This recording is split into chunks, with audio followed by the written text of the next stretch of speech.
from the international system than they have put into it, enfeebling it in the process. We see that vividly in every challenge and every crisis. Reforming multilateralism is therefore an imperative.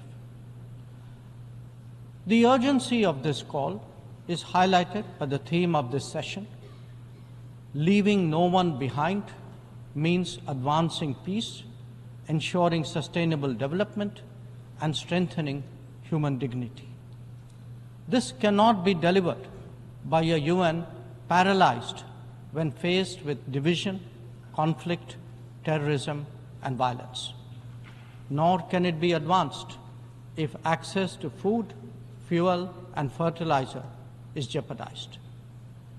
When capturing markets lacks restraint, it damages the livelihood and social fabric of others. Evasion of climate action responsibilities by the developed undermine the growth prospect of the developing. Indeed, when resource crunch limits the very pursuit of SDG targets, it is not just economies, but human dignity itself that is imperiled. If the world is in such a state, this body must ask itself, how has this come to pass? The problems arise from a combination of structural shortcomings, political calculations, naked self-interest, and yes, disregard for those left behind. It is natural to feel overwhelmed by what we confront now. After all, there are so many dimensions, different moving parts, issues of the day, and the changing landscape. But every change must begin somewhere, and there is no better place than where it all started. We, the members of the United Nations, must now seriously and purposefully address ourselves to that task. Not because it is a competition for influence or a squabble for positions, but because if we carry on like this, the state of the world is only going to get worse. And that could mean that more of us are going to be left behind. Madam President, as the world contemplates these concerns, India has sought to respond in a variety of ways. First, by focusing on the issues of the vulnerable, women, farmers, and youth, and fashioning targeted policies and initiatives for their betterment. Assured access to piped water, to electricity, to cooking gas, and new homes are changing millions of lives. The gender gap has started to close, be it in health, in education, or in the workplace. Our food producers, thrice a year, get financial support at the click of a button. And a third-term government has made skilling of the youth its key priority. Second, by expanding opportunities for employment and for entrepreneurship, including through stronger training and large-scale financial incentives. 495 million mudra loans have been given to small businesses in the last decade. 67% of them are to women. Equally telling, 6.56 million street vendors have availed of 8.85 million Swanidhi loans. This is just in the last 4 years. 45% of the beneficiaries are again women. Third, by creating templates that are replicable elsewhere. It could be digital delivery or enhancing the quality of governance and public services, as indeed making medicines and health facilities accessible and affordable. A digital public infrastructure and a people's pharmacy are today examples of what India can readily offer to the world. It is also an alternative vision where technology is used to empower, not to dominate. Fourth, by encouraging the Global South to voice its shared concerns and come together. To that end, we have convened 3 Global South summits, the most recent in August of 2024. And fifth, by contributing to the well-being of the global commons and responding to the pressing needs of those in distress.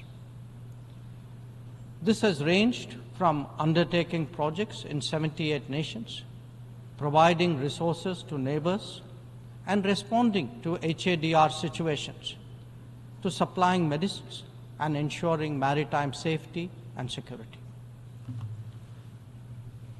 Madam President, given the scale of transformation underway in India, each of these dimensions underline that the world's problems can indeed be tackled, and that by working together, we can surely create a larger lifting tide. In these troubled times, it is necessary, Madam President, to provide hope and rekindle optimism. We have to demonstrate that big changes are possible and not over a long period. And nothing is more powerful in this regard than the transformative potential of the digital. We have seen its impact in our daily lives in India over the last decade. It is visible when public benefits from nutritional support and housing to energy and health are delivered efficiently and on a vast scale. Or when small business loans and farmers' support are extended without using intermediaries. In fact, when street vendors and expat workforce confidently use fintech in their regular transactions, when services delivery and benefits move seamlessly and transparently, less people will be left behind. That, Madam President, is India's experience and India's relevance. Such leapfrogging possibilities, coupled with people-centric policies and visionary leadership, can be real game changers. When India lands on the moon, rolls out its own 5G stack, dispatches vaccines worldwide, embraces fintech, or houses so many global capability centers, there is a message here. Our quest for a Viksit Bharat or a developed India will understandably be followed closely. Madam President, an important cause of many getting left behind has been the unfairness of the current globalization model. Over-concentration of production has hollowed out many economies, impacting their employment and social stability. Democratizing global production, building resilient supply chains, ensuring trusted digital services, and espousing an open source culture, all these promote widespread prosperity. There are economic answers, just as there are social ones. Madam President, the UN has always maintained that peace and development go hand in hand. Yet, when challenges to one have emerged, due regard has not been given to the other.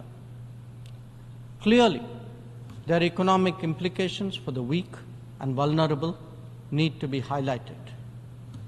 But we must also recognize that conflicts themselves must be resolved. The world cannot be fatalistic about the continuation of violence on a large scale, no more than be impervious to its broader consequences. Whether it is the war in Ukraine or the conflict in Gaza, the international community seeks urgent solutions. These sentiments must be acknowledged and acted upon. Madam President, the UN is a testimony to the agreed principles and shared objectives of the world order. Respect for international law and commitments are among the foremost in that regard. If we are to ensure global security and stability, then it is essential that those who seek to lead set the right example. Nor can we countenance egregious violations of our basic tenets. Terrorism is antithetical of everything that the world stands for. All its forms of and manifestations must be resolutely opposed.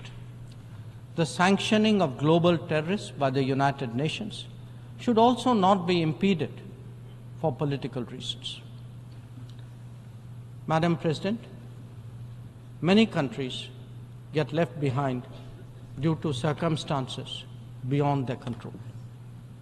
But some make conscious choices with disastrous consequences. A premier example is our neighbor, Pakistan.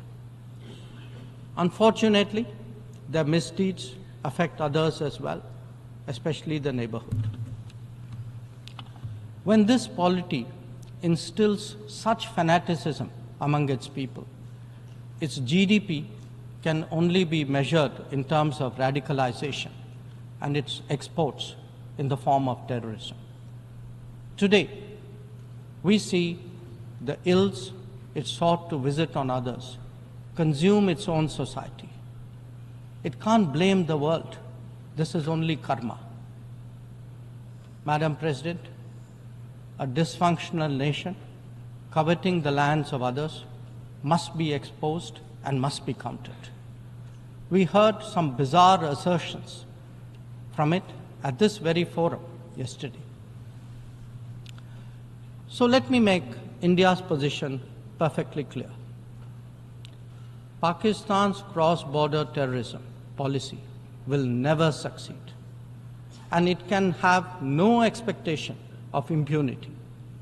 On the contrary, actions will certainly have consequences. The issue to be resolved between us is now only the vacation of illegally occupied Indian territory by Pakistan, and of course, the abandonment of Pakistan's long-standing attachment to terrorism. Madam President, the global order is inherently pluralistic and diverse. The UN began with 51 members. We are now 193. The world has changed profoundly, and so have its concerns and its opportunities. But to address both, and indeed to strengthen the order itself, it is essential that the UN be the central platform for finding common ground. And that it certainly cannot be by remaining anachronistic. Large parts of the world cannot be left behind when it comes to deciding the key issues of our times. An effective and efficient UN, a more representative UN, and a UN fit for purpose in the contemporary era is essential. Let us therefore send out a clear message from this UNGA session. We are determined not to be left behind. By coming together, sharing experiences, pooling resources, and strengthening our resolve, we can change the world for the better. I thank you, Madam President. I thank the Minister for External Affairs of India.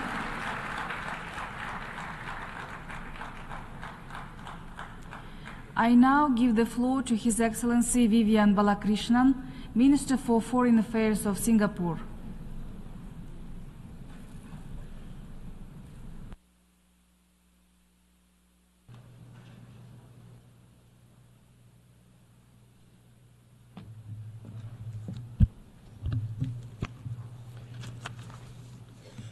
Madam President, Your Excellencies, I bring you greetings from a tiny island city-state in the heart of Southeast Asia called Singapore.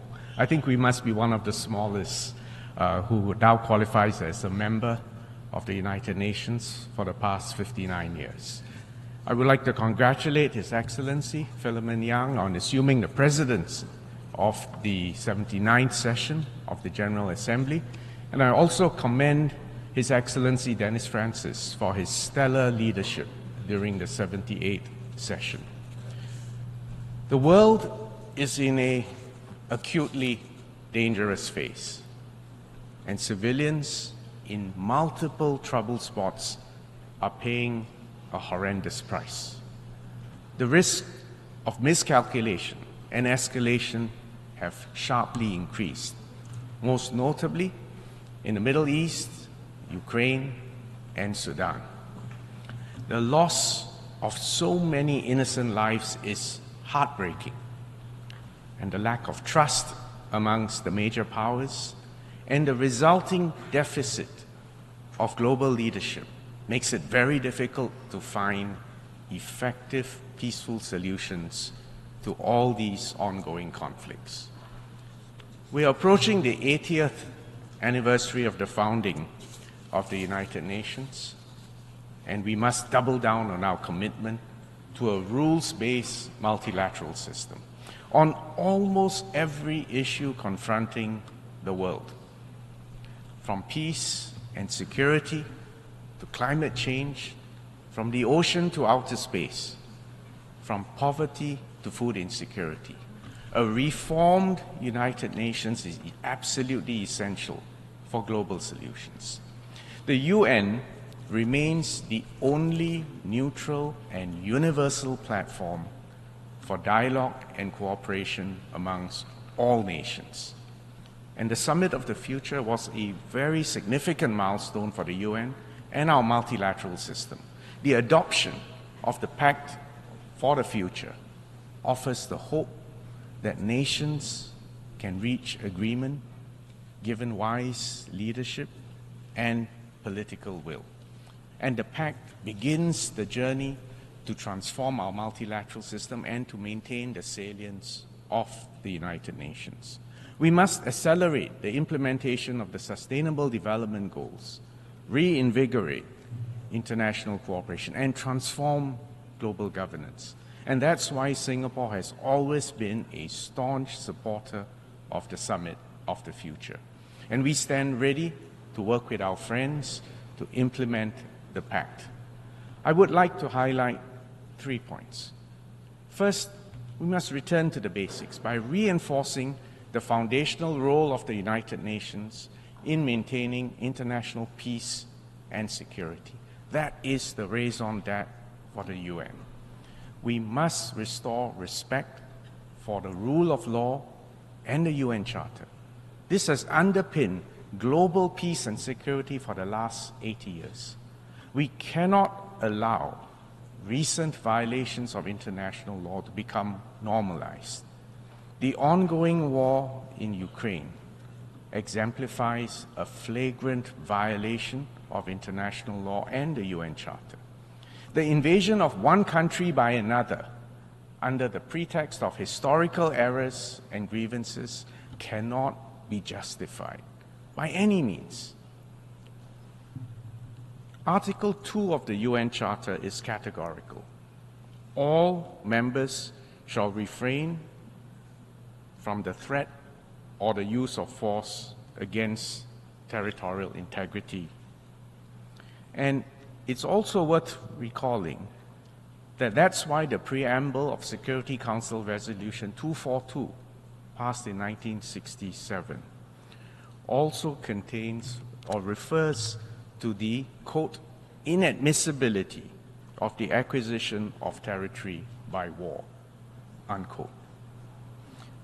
If we allow the notion that might is right to prevail, the world will become a very dangerous place, especially for small states.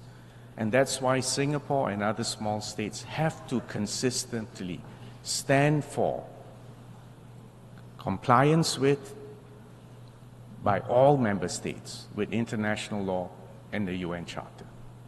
We, as a small state, have no interest in taking sides or getting embroiled in great power rivalry. We do not want to become an arena for proxy wars. We simply aim to defend our sovereignty, to exercise our autonomy, and to chart our own futures. Our people deserve that. And that's why small states like Singapore have always been ardent advocates for international law and the UN Charter. For small states, multilateralism and international law is not an option. It is, in fact, an existential necessity. Last week, Singapore, in collaboration with the International Peace Institute, launched a report on small states and transforming global governance. The report that was prepared by the IPI and the Rajaratnam School of International Studies in Singapore highlights the priorities and the perspectives of small states. We hope that this report will catalyze further discussions on strengthening and transforming the UN and the multilateral system. Excellencies, the work to strengthen international law and the existing international legal frameworks is an ongoing exercise, and Singapore will continue to strongly support the work of the International Court of Justice, which is paramount for upholding the rule of law and protecting the interests of all countries and especially small states.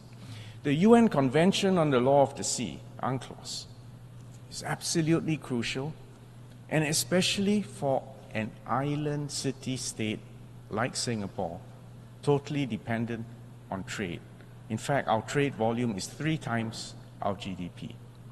UNCLOS sets out the legal framework within which all activities in the oceans and seas must be carried out.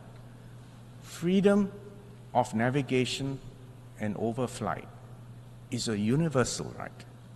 It is not merely an optional privilege granted by the grace of whoever claims the seas. UNCLOS also provides an essential foundation for coordinating our efforts on issues such as sea level rise, plastic pollution, the loss of biodiversity, and ocean acidification.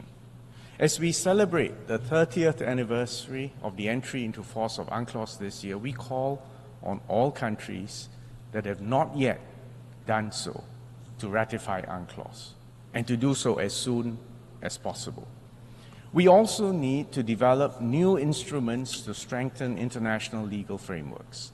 The consensus adoption of the BBNJ agreement in June last year was a crucial step in strengthening the UNCLOS framework concerning the conservation and the sustainable use of the oceans and its resources. I'm pleased to announce that Singapore ratified the BBNJ agreement earlier this week. The UN plays a critical role in formulating new rules, norms, and principles governing the global commons. For example, the UN has made good progress in establishing a framework for responsible state behavior in cyberspace, a process that we in Singapore have always supported. Singapore also supports the Secretary General's new agenda for peace, and we stand ready to work with all UN members to strengthen the role of the UN in promoting peace and security, particularly in preventive diplomacy, mediation, and conflict prevention. And such efforts are urgently needed to save civilian lives and to prevent catastrophes. Singapore remains a steadfast supporter of the UN's humanitarian efforts. We are gravely concerned with the deteriorating humanitarian crisis in Gaza and the sheer scale of human suffering. The Singapore government, along with our non-government organizations and our citizens, have contributed more than $17 million in humanitarian aid and donations for Gaza, including through UNICEF and UNRWA. We have consistently emphasized the need for the safe and unhindered provision of humanitarian aid to all civilians in need. And we reiterate our call for an immediate ceasefire and for the immediate, unconditional, and safe release of all hostages. Singapore will continue to provide more support for the civilians in Gaza. Second, We must intensify efforts to support the implementation of the SDGs. With less than 6 years remaining, we are still far from achieving the 2030 agenda. To fulfill the promise of leaving no one behind, we must support the poorest and the most vulnerable countries.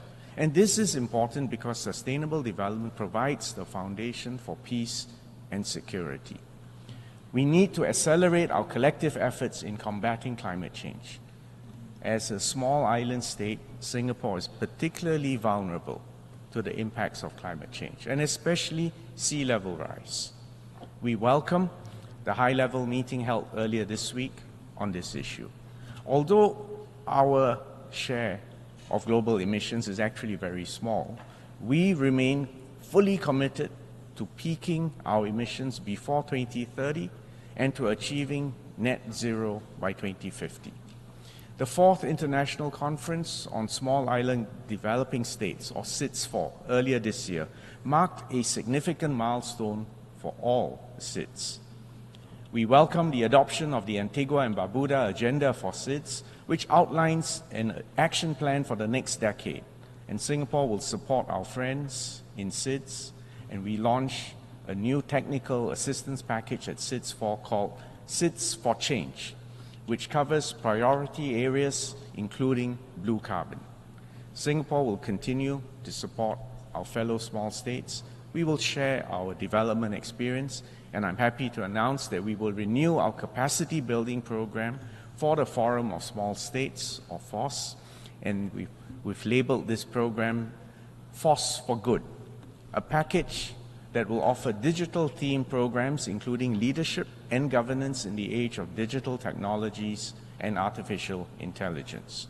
Third, we need to empower and transform the UN so that it is future-ready and capable of responding to the emerging global challenges. And to achieve this, several measures are necessary. We must provide more opportunities for young people, especially, to engage in the work of the UN and to serve as agents of change to revitalize international cooperation. We welcome the adoption of the Declaration on Future Generations, which underscores our collective commitment to building a world that serves the interests of the future generations. After all, our young people have even more at stake. Next, we must harness the power of digital technologies in a safe and secure manner.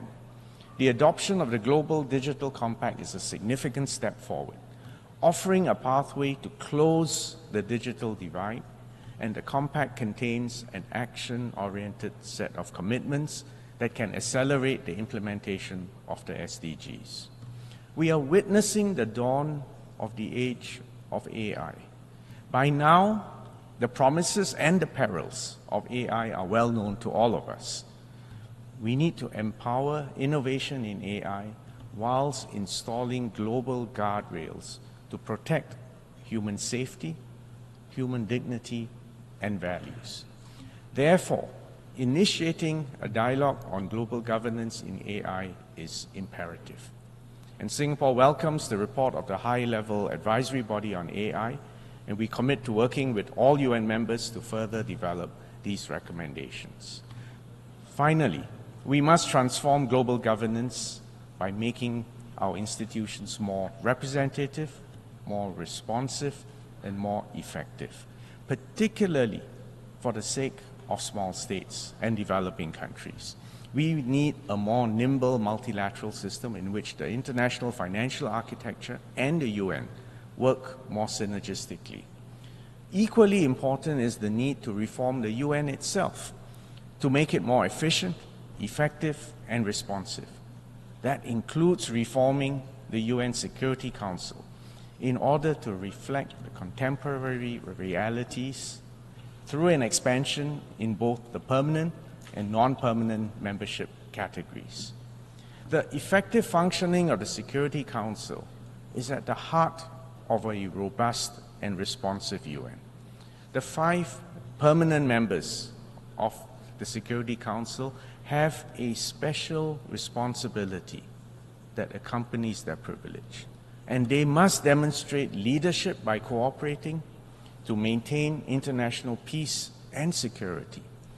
The veto initiative has made the use of the veto more accountable by making the permanent members answerable to all of us in the General Assembly every time they cast the veto. This is a good first step, but it is not the end of that journey that is necessary.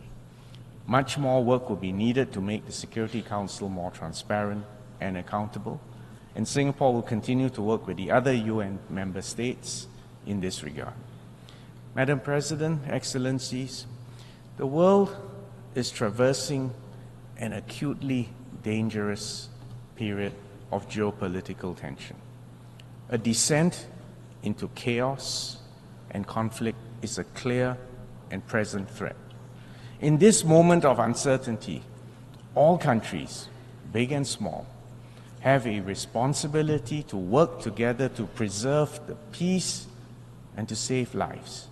We cannot achieve this without the UN playing its rightful role as an arena for dialogue, for partnership.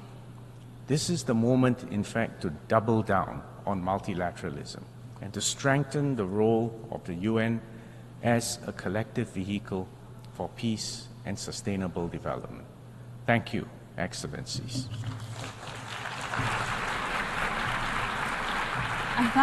I thank the Minister for Foreign Affairs of Singapore.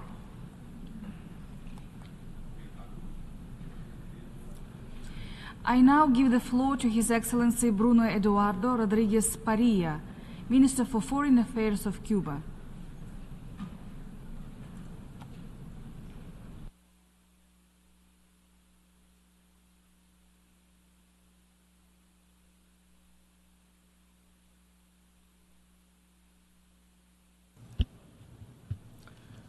Señor Presidente, President, señor Secretario General, Secretary General, sean mis primeras I palabras dedicate these first para words ratificar to la reiterate solidaridad Cuba's y el apoyo de solidarity and Cuba support al hermano to the pueblo brotherly people palestino, of Palestine, víctima de más de victim of more than 75 años 75 de years ocupación of colonial, colonial occupation, de violaciones flagrantes a flagrant sus derechos violations to their legítimos legitimate como rights nación, as a nation, sometido a la submitted to crueldad, cruelty, agresiones, aggression, castigo colectivo collective y punishment, apartheid. and apartheid. En los últimos 11 Over meses, the last 11 months, el ejército the israelí Israeli ha army asesinado has a massacred más de more than 40,000 civiles. 40,000 civilians. Han muerto en esa masacre indiscriminada In that más niños y indiscriminate and niñas disproportionate que massacre, hombres y this has mujeres. killed more boys and Mueren girls than men con la and women. complicidad y las They armas die with the que complicity aporta and el weapons gobierno de los contributed Estados Unidos by the government of the con el United silencio States, cómplice with de the otros. complicit silence of Rendimos others. tributo We pay a los tribute más de to the 200 more than trabajadores 228 de esta workers of this organización organization también who have asesinados. also been killed. La posición de Cuba es Cuba's clara position is e clear inequívoca. and unequivocal. El presidente Miguel Díaz-Canel Miguel Díaz-Canel ha dicho, y Bermúdez cito, has said, and I la quote, historia no "History perdonará will not a los forgive indiferentes the indifferent, y no estaremos and we entre will ellos. not be among them." El genocidio The contra el pueblo genocide against the palestino Palestinian debe people cesar must end sin condiciones unconditionally y sin and dilación. without further delay. Israel, con la complicidad Israel, de Estados with the Unidos, complicity of the United ha States, puesto al mundo has ante el peligro brought the world inminente to the de brink una of a conflagración de major grandes world proporciones. conflict. La irresponsable The agresividad irresponsible aggression contra el Líbano, against Lebanon, Siria, Syria, Irán Iran, y los pueblos del and Medio the people Oriente of the Middle East tendrá will consecuencias have difíciles consequences de that are estimar. hard to predict. Excelencias, Your Excellencies, a 79 años de 79 haberse years fundado esta after the organización, establishment of this las organization, continuas the violaciones continued de la Carta violations de las of the Naciones United Unidas Nations y el Charter derecho and internacional, law, las agresiones, aggressions, la injerencia en los interference asuntos in the internos internal de los affairs of estados states, y la imposición de medidas imposition of coercitivas unilateral coercive unilaterales measures con fines for políticos political purposes ocurren como hechos have become cotidianos. facts of life. Agresivas doctrinas militares de Aggressive, dominación, expansionist, expansionistas y and supremacistas supremacist military socavan doctrines de of modo domination alarmante la paz are y la seguridad undermining international internacionales. peace and security to an El alarming peligro de una extent. hecatombe The nuclear risk of a es nuclear real catastrophe e is inmediato. real and imminent. Por noveno año For consecutivo the ninth se consecutive year, incrementa el gasto militar world mundial military expenditure que en has continued to 2023 increase. In alcanzó la 2023, cifra récord it reached the de record figure of 2.44 billones, $2.44 trillion. es decir, millones de dólares, That is to say, millions of incluido millions of dollars. el desarrollo This de includes nuevas the development armas of nucleares. nuclear weapons. Se ha retrocedido There has been a a pesar de regression ingentes esfuerzos spite de los of the estados huge efforts parte y made by signatarios states, parties, del and Tratado sobre signatories la of the Treaty Prohibición on the de las armas Prohibition of nucleares Nuclear Weapons, y de la lucha and de lúcidos y enlightened amplios and broad sectores sectors de la sociedad of internacional. society.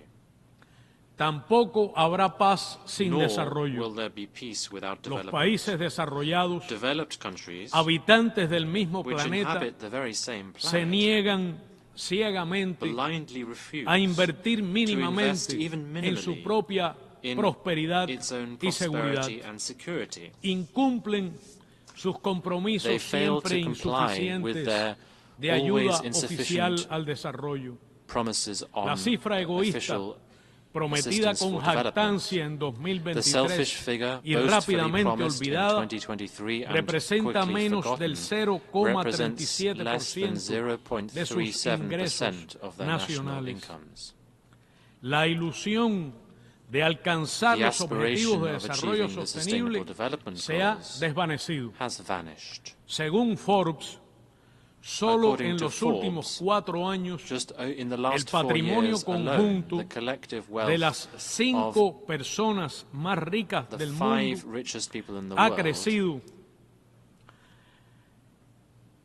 mientras que has grown, 5.000 millones while de seres humanos 5 permanecen billion en la people pobreza. continue to live in poverty. El 1% más rico The 1% acumula casi el richest doble de riqueza in the world que el resto accumulate de la almost twice as población much mundial.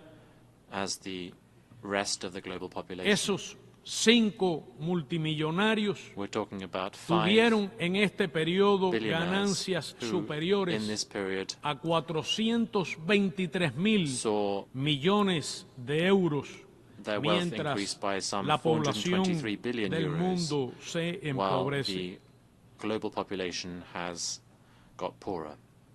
Según Oxfam calcula, According to el Oxfam, 1% más rico the acumula casi el doble de riqueza 1%, the que richest el resto 1%, de la have población accumulated almost mundial. double as much wealth Con as the un rest of the impuesto world population. A la riqueza ínfimo With a tax podrían on the salir wealth de la pobreza of billionaires, 2.000 millones 2 de billion personas. people could be brought out of poverty. Las crisis son We are estructurales, talking about structural determinadas crises, por el sistema which are imperialista determined by the y el imperialist orden system internacional and the que se nos international impone. order imposed on us. Ningún problema None of these se problems resolverá socavando el carácter will be solved by undermining the intergubernamental de las Naciones intergovernmental nature Unidas, of the United como Nations, pretenden as algunos, some aim ni to, debilitando su or by papel weakening its esencial essential role en la in the promoción promotion del of desarrollo sustainable development sostenible for para todos. all.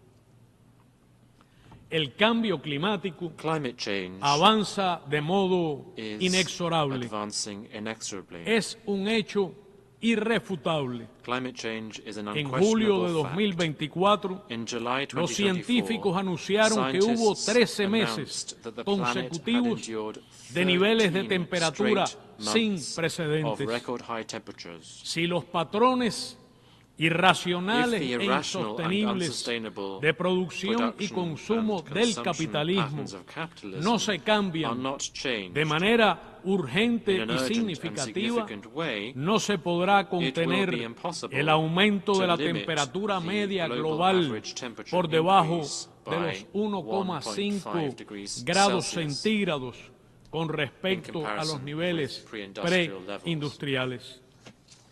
Las responsabilidades son compartidas, Responsibilities should be pero shared by all, diferenciadas. but not No all should son bear the las same mismas para todos, responsibilities. ni en justicia, podrán nor is it fair serlo. for this to be so. Sin embargo, However, podría darse un a step paso in the correct acertado direction en la could be conferencia taken de las partes at the próximas, COP29, COP29, en Azerbaiyán, which will be held in y adoptar la Azerbaijan, nueva meta colectiva and we de could adopt a financiación. new collective Los países del financing norte goal. tendrían The countries otra of the north will posibilidad have a new de possibility comenzar a to begin saldar closing la deuda y la brecha the del climate finance financiamiento gap and climático. pay their Los del sur financing tendríamos debts. que diseñar una We, meta the countries of suficiente the south, will have que to responda a las design a necesidades sufficient goal that con garantías responds para el desarrollo to our y la own justicia needs with social guarantees for development frente a and los social enormes justice, obstáculos y despite the desafíos huge que obstacles enfrentamos. and La challenges solución that we face. tendría que incluir The solution inevitablemente will have inevitably la to condonación de la include deuda externa writing off ya varias veces foreign pagada. debt, which has already been Un paid orden several times internacional justo y over. A democrático fair democratic que garantice la international paz order y el equilibrio del ensuring mundo, peace and balance in the el world, ejercicio del the derecho al exercise of the desarrollo right to por development todos los by all estados states en condiciones de igualdad soberana, on an equal footing que based on sovereign amplíe y equality, fortalezca la participación y strengthening representación de los the participation and países en representation desarrollo of developing en los countries procesos de in gobernanza, decision-making toma de and decisiones policy-making y processes formulaciones in the de world. política a nivel global, que proporcione el An bien order común that y la guarantees prosperidad the general de good and todos los prosperity pueblos of all peoples, en armonía con la in naturaleza harmony with y el nature manejo sostenible and the de los sustainable recursos management naturales of natural resources, y asegure el ejercicio to de ensure todos los derechos humanos the exercise a of all todas las human rights personas. for all people. Necesitamos una nueva We need coexistencia a new civilizada civilized entre las coexistence naciones, among nations, donde prevalezcan la in which solidaridad, solidarity, la cooperación international internacional, cooperation, la integración integration, y el arreglo and the pacífico peaceful de settlement of disputes controversias prevail. como alternativas This a la has filosofía to be an del despojo, alternative to the philosophy la of guerra, dispossession, al war, uso de la amenaza, the use or de threat uso de la of fuerza use of y de la force, fuerza, a la agresión aggression, y la ocupación, occupation, a la dominación domination, y el hegemonismo cultural, and the cultural, político, political, financiero, financial, tecnológico y technological, militar and military o hegemony, cualquier otra or manifestación any other que amenace la paz, la manifestation threatening the independencia peace, y la independence, and soberanía sovereignty de los of estados. states. Un orden An internacional international order sin bloqueos without ni medidas coercitivas unilateral blockades unilaterales, or sanctions, basado en el based on multilateralismo multilateralism, y con pleno fully respeto abiding a la Carta by the de las United Naciones Nations Unidas Charter y el derecho and international internacional. law. Señora Presidenta, Madam el President, gobierno de los Estados the government Unidos of the United States continúa mostrando con claridad has el clearly empeño continued to imposible engage in pero the pernicioso pernicious de determinar and y controlar unrealizable el attempt destino to de determine Cuba. and control Cuba's Es una destiny. vieja ambición It is an old ambition anclada en la doctrina anchored in the Monroe Monroe que Doctrine, define la naturaleza which defines imperialista, the imperialist dominante and y hegemonista hegemonic nature de la política of estadounidense the hacia United Cuba States y policy hacia la towards región de Cuba nuestra and the region América. of our America. El bloqueo económico, The comercial y economic, financiero commercial, and financial es también embargo is político, also a tecnológico political, y technological, comunicacional. and communication blockade. Ha sido concebido It has been como conceived una de sus armas principales de as agresión one of its main para weapons of destruir la aggression economía to cubana. destroy the Cuban Busca economy. impedir los ingresos It aims financieros to del seek país, to cut off the provocar el country's colapso de financial la revenues, economía to bring about y the generar collapse una of the situación de economy, inestabilidad and to create a política situation of y political social. and social instability. El daño es The visible damage it causes is indiscutible. visible and undeniable. Repercute en la It has vida an impact cotidiana on the de daily todas life las cubanas of all y Cubans. cubanos. se acompaña It is de accompanied la más by feroz the most campaña de ferocious desinformación y disinformation and calumnias, slanderous de campaign, perennes intentos de perennial injerencia attempts en nuestros to asuntos interfere internos in our y internal de la affairs, cómplice and tolerancia the complicit ante tolerance grupos que of desde groups territorios de los which, Estados from Unidos US territory, organizan actos violentos y perpetrate terroristas violent contra and Cuba. terrorist acts against Estas Cuba. acciones violan el These derecho actions internacional, violate international law. contravienen los They propósitos run y counter to the principios de purposes esta and principles of organización this y organization numerosas and numerous resoluciones resolutions adoptadas adopted por esta by this Asamblea General General. Assembly. El cerco así concebido The siege so se ha conceived reforzado has con la been inclusión de reinforced Cuba with Cuba's en la lista inclusion arbitraria e infame in the del Departamento de US Estado State Department's sobre países que arbitrary, supuestamente patrocinan shameful el terrorismo. list of countries that allegedly sponsor Se trata de terrorism. una designación It is a fraudulenta, fraudulent sin designation, autoridad moral void of any ni international mandato authority internacional or mandate. alguno.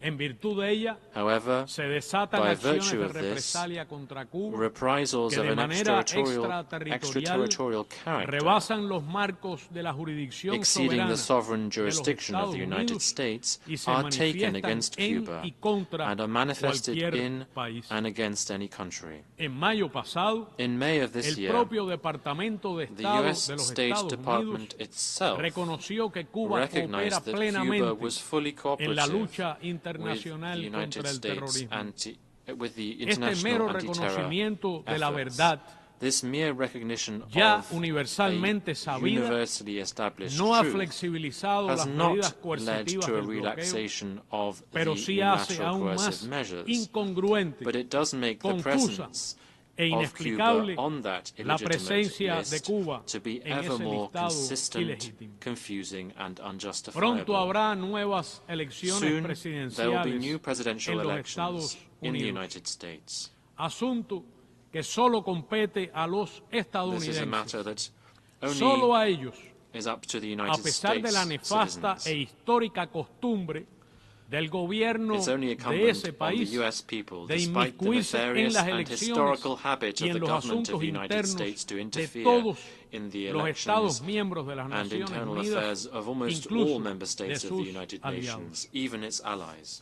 La historia nos ha mostrado History has que taught sin us that importar el no resultado matter the de results estas of these elecciones, elections, los políticos y sectores the anticubanos anti-Cuban que sectors han and hecho de la politicians agresión a Cuba who have un turned lucrativo the negocio attacks against Cuba into a continuarán profitable teniendo business voz will e continue to be influencia. vocal and influential. Son aquellos que han They are the aprendido ones who have a learned manipular to el sistema manipulate político the US estadounidense political system en función de una to agenda pursue a estrecha particularly y hostil, narrow and muy hostile particular, agenda, de interés solo which is the para un interest pequeño segmento élite. of a No well-defined representan elite sector. de ninguna manera They do not la in any voluntad way de la represent mayoría the del will of the pueblo de los majority of Estados the people Unidos of the United ni de los States, cubanos nor que that of the aquí Cubans residen. who live here.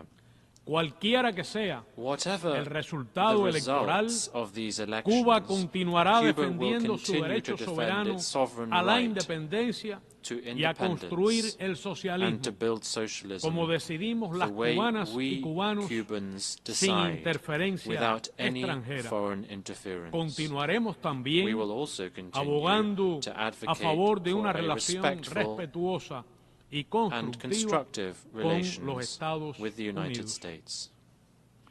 Señora Presidenta, Madam President, en 2014, in 2014, la comunidad de the estados community of latinoamericanos Latin y American and caribeños Caribbean states decidió en La Habana proclamar gathered in Havana nuestra región decided to proclaim como our zona region de as a paz. zone of peace. Aquel compromiso histórico That historic cobra commitment mayor is vigencia becoming cada increasingly día. relevant every day. Defendemos la paz We defend y el peace and multilateralismo multilateralism frente a las medidas against the coercitivas unilateral coercive unilaterales measures que perjudican that gravemente seriously damage a Siria, Syria, Belarus, Belarus, Nicaragua, Nicaragua, Venezuela, Venezuela, Zimbabue, Zimbabwe, la República Popular the Democrática de Democratic People's Corea, Republic of Korea, Irán, Iran, Rusia, Russia, Cuba Cuba, y otras naciones. and several other nations. Rechazamos We enérgicamente strongly reject cualquier any intento de attempt socavar to undermine el the legítimo orden legitimate constitutional constitucional order en nuestros of our países countries mediante through métodos putschist golpistas. methods. Ya aconteció en Bolivia en has already 2019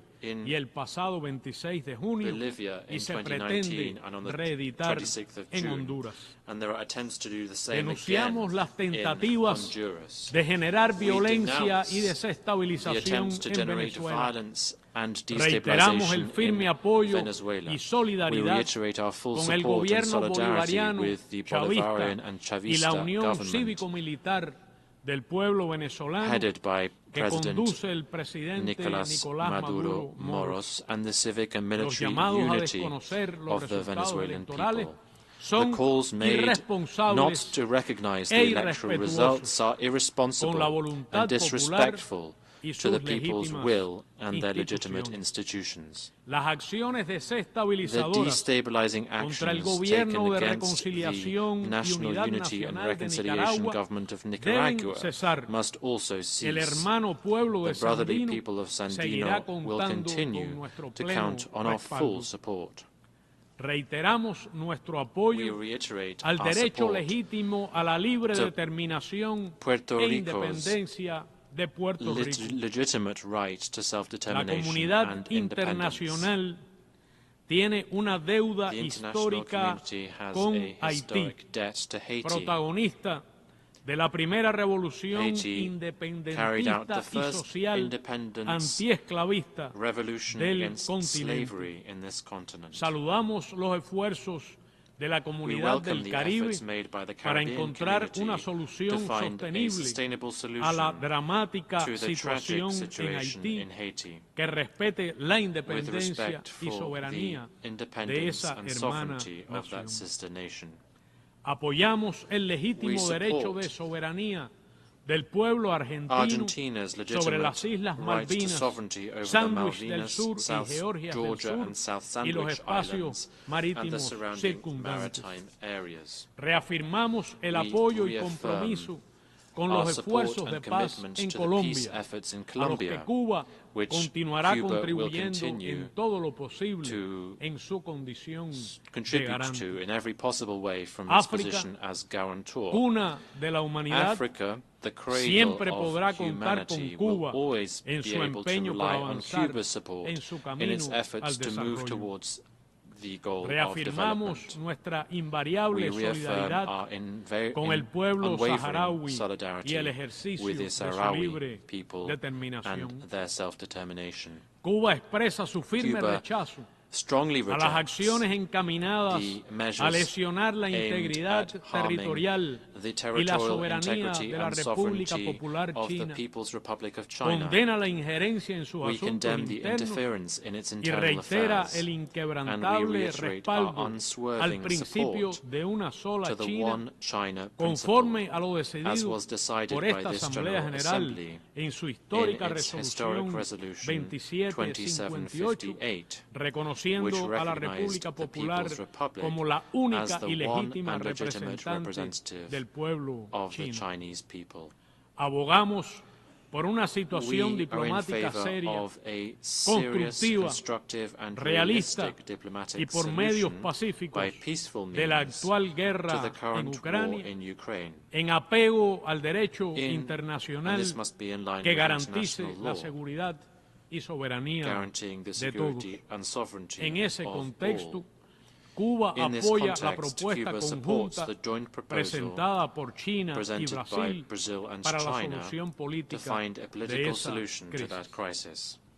Señora Presidenta, Madam President, distinguidos cancilleres, Distinguished delegados, delegates, juntemos nuestras fuerzas let us join para together lograr la our efforts efectividad to de las achieve instituciones effective multilaterales multilateral y institutions que éstas respondan which a are los able to intereses respond to the de los interests pueblos, of the de los people, humildes, of the humble, los pobres, the poor, los necesitados the needy, y los and explotados, the exploited. que son la They inmensa are the mayoría. overwhelming majority. Sobre la base de la justa Based igualdad, on just el equality, ejercicio de los the derechos exercise humanos of human rights por todos los seres by humanos all human y el beings, respeto and a los respect derechos for the soberanos sovereign de rights cada of nación. every nation. Muchas gracias. Thank you very much. I thank the Minister of Foreign Affairs of Cuba I now give the floor to His Excellency Enrique Austria Manalo, Secretary for Foreign Affairs of the Philippines.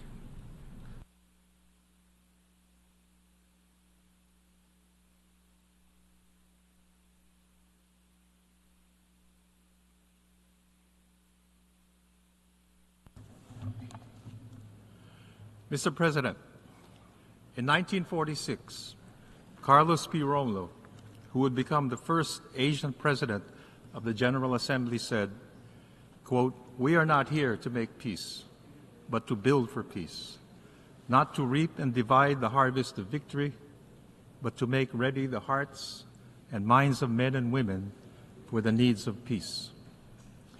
In those early years of the United Nations, the Philippines had clearly understood the magnitude of the work ahead. As a founding member and a young nation, the Philippines committed fully to the aims and purposes of the United Nations. 8 decades hence, we still do. President Ferdinand Marcos Jr. affirmed that multilateralism, quote, "remains the single viable platform for collective action against transcendent global challenges," unquote. He emphasized that the rule of law and the integrity of the multilateral system must prevail amidst the current global challenges. The UN has held itself as a platform and pathway to address international peace and security. It serves as the ground for states to find convergence amidst crisis and conflict. It offers response and relief, hope, and humanity. The Pact for the Future is a testament that global problems require global solutions, and that a better world is possible when states commit working together towards a common vision. The Pact bridges our collective hopes, our contemporary aspirations with the UN Charter and the sovereign equality of states anchoring our will. Mr. President, our world has been changing more rapidly than at any time in recent history. The UN must rise to the occasion with an agenda that fosters equity, justice, international peace and security, development, and adopts processes that are inclusive, transparent, responsive, and effective. One way to achieve this is to reform the Security Council and revitalize the General Assembly. Security Council reform should be a package consisting of the enlargement of its membership and improvement of its working methods in order to create greater transparency and accountability of the Council to the general membership of the United Nations. Transforming the international financial architecture is also imperative if we are to realize just and inclusive growth worldwide. We must therefore deliver on the Addis Ababa Action Agenda. We must lose no time to implement the Global Digital Compact. Governance of new spheres of human activity, including artificial intelligence, the Internet, and outer space, must keep up with the speed and scale at which these technologies are developing. New rules should place human dignity as a priority. At the same time, we must complete the business of eliminating weapons of mass destruction, including nuclear arms. A treaty on fissile material production is long overdue. Mr. President, the UN development system has accomplished much, but it requires greater coherence and efficiency with full respect for states' priorities and ownership. The global humanitarian system has been a silent sentinel of hope and humanity to peoples in war, famine, disease, calamities, and displacement. It requires greater support from the international community if it is to effectively address the suffering of people in Gaza, Ukraine, Yemen, Sudan, Myanmar, and the Congo. The rising numbers of those forcibly displaced in the Ukraine and Gaza and other places beg for a deeper sense of collective responsibility. Within our means, the Philippines supports agile response systems to humanitarian emergencies through the Central Emergency Response Fund, the UN Relief and Works Agency, and the World Health Organization Contingency Fund for Emergencies. The Philippines has steadfastly contributed to UN peacekeeping operations over the past 6 decades.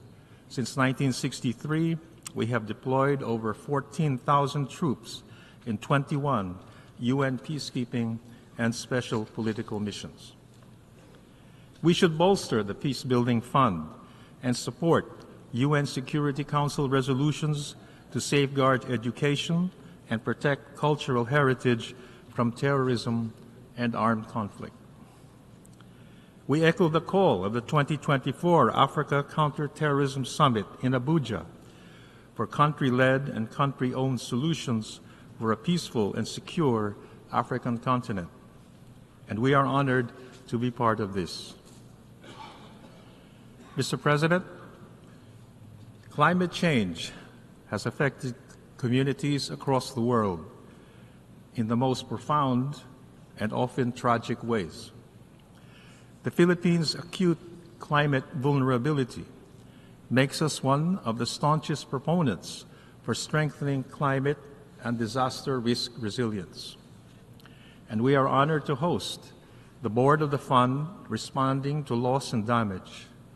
This fund will provide critical assistance to nations most vulnerable to climate change impacts. Next month, the Philippines will host the Asia-Pacific Ministerial Conference on Disaster Risk Reduction to spotlight best practices and solutions for the world's most disaster-prone regions. We consistently call on developed nations to fulfill their commitments under the UNFCCC and the Paris Agreement.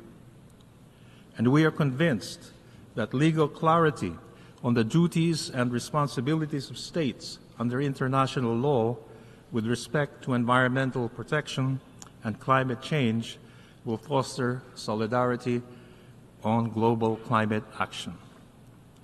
In this regard, the Philippines welcomes the advisory opinion of the International Tribunal on the Law of the Sea on the collective duty of states to protect and preserve the marine environment. And since last year, the Philippines has shepherded UN discussions on a draft instrument for the protection of persons in the event of disasters. The 20th anniversary of the Indian Ocean tsunami this year reminds us again that the rising scale and frequency of disasters demand such an instrument.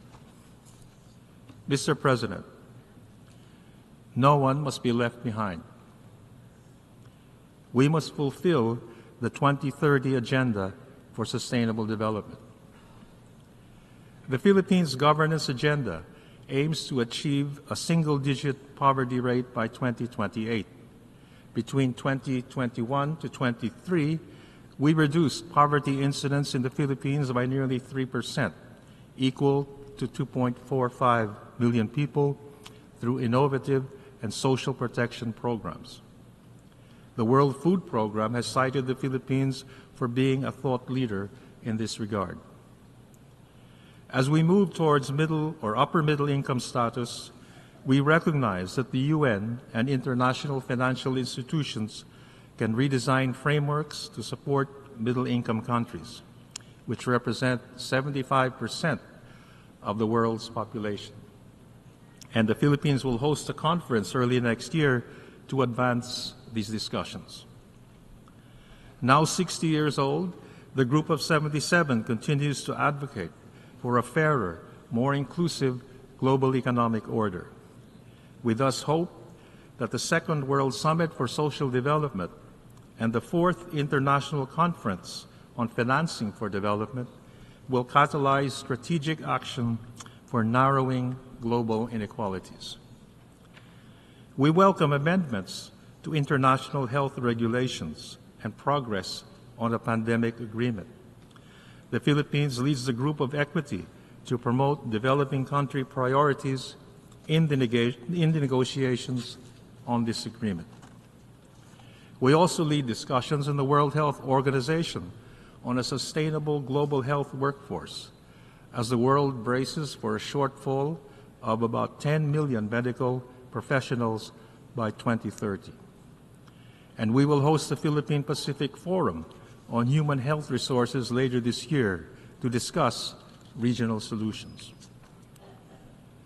Migrants across the world are in need of more protection.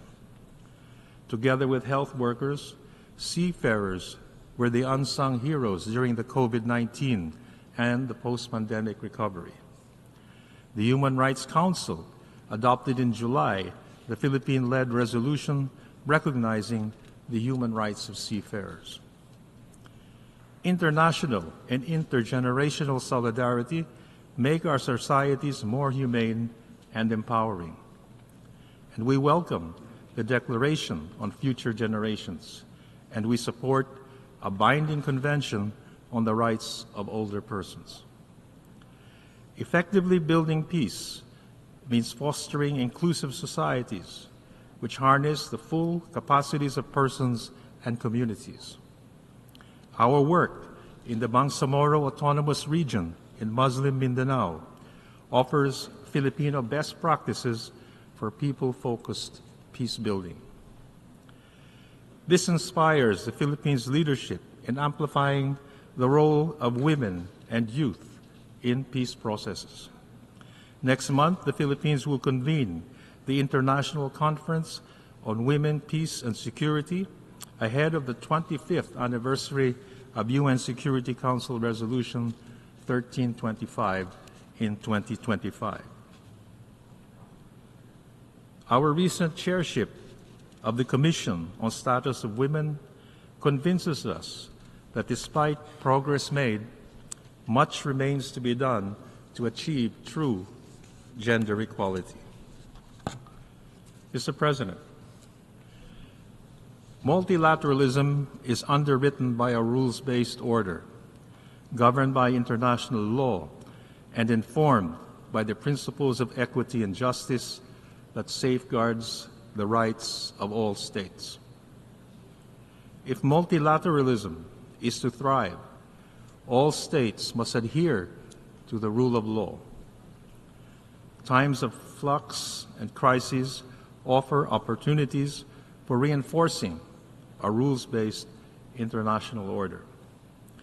The International Court of Justice, as a principal organ of the United Nations, together with other international judicial and legal bodies, advances the rule of law.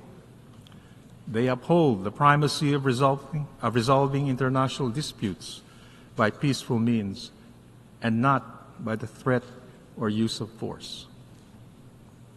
The growing volume and variety of cases brought before the ICJ and the Permanent Court of Arbitration signify the global trust and confidence in their role in the peaceful dispute resolution area. And member states must invest fully in these institutions. The use of force and threat of use of force to resolve disputes has no place in our world.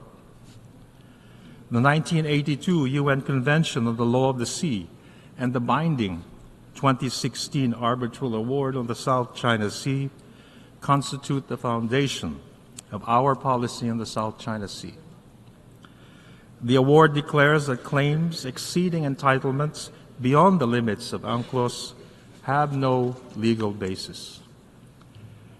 Despite irresponsible and dangerous actions against our legitimate activities within our own waters and exclusive economic zone, the Philippines remains committed to diplomacy and other peaceful means to settle disputes. We will abide by the UN Charter and the Manila Declaration on the peaceful resolution of disputes in asserting our sovereignty, our sovereign rights, and jurisdiction in the South China Sea. We do not accept narratives depicting the South China Sea as a theater of major power rivalry, because they all ignore what is an essential truth.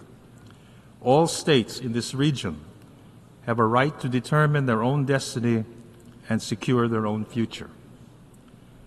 This is what the UN Charter is about. The future of the Asia-Pacific is being shaped not by one or two powers, but by all states therein. As such, ASEAN centrality stands as a vanguard of the regional architecture based on the sovereign equality of states jointly building a peaceful, rules-based, and people-centered community. Approaching 60 years, ASEAN exemplifies the agency of states working together in fashioning multilateral approaches and solutions to present-day challenges.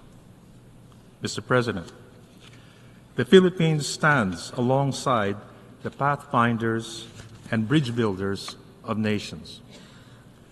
We offer constructive solutions across the spectrum of the work of the United Nations, from human rights, health, and humanitarian action to development, disarmament, and disaster and climate risk reduction, from peacemaking to peacemaking and peace building.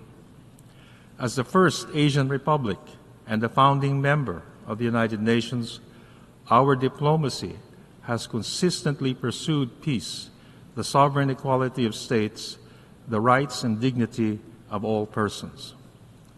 The Philippines is a trusted partner, innovative pathfinder, and committed peacemaker. We bring experience, depth, and steadfastness in working with the international community to address common global challenges. We thus count on your support for our bid for a non-permanent seat in the UN Security Council for the term 2027 to 28.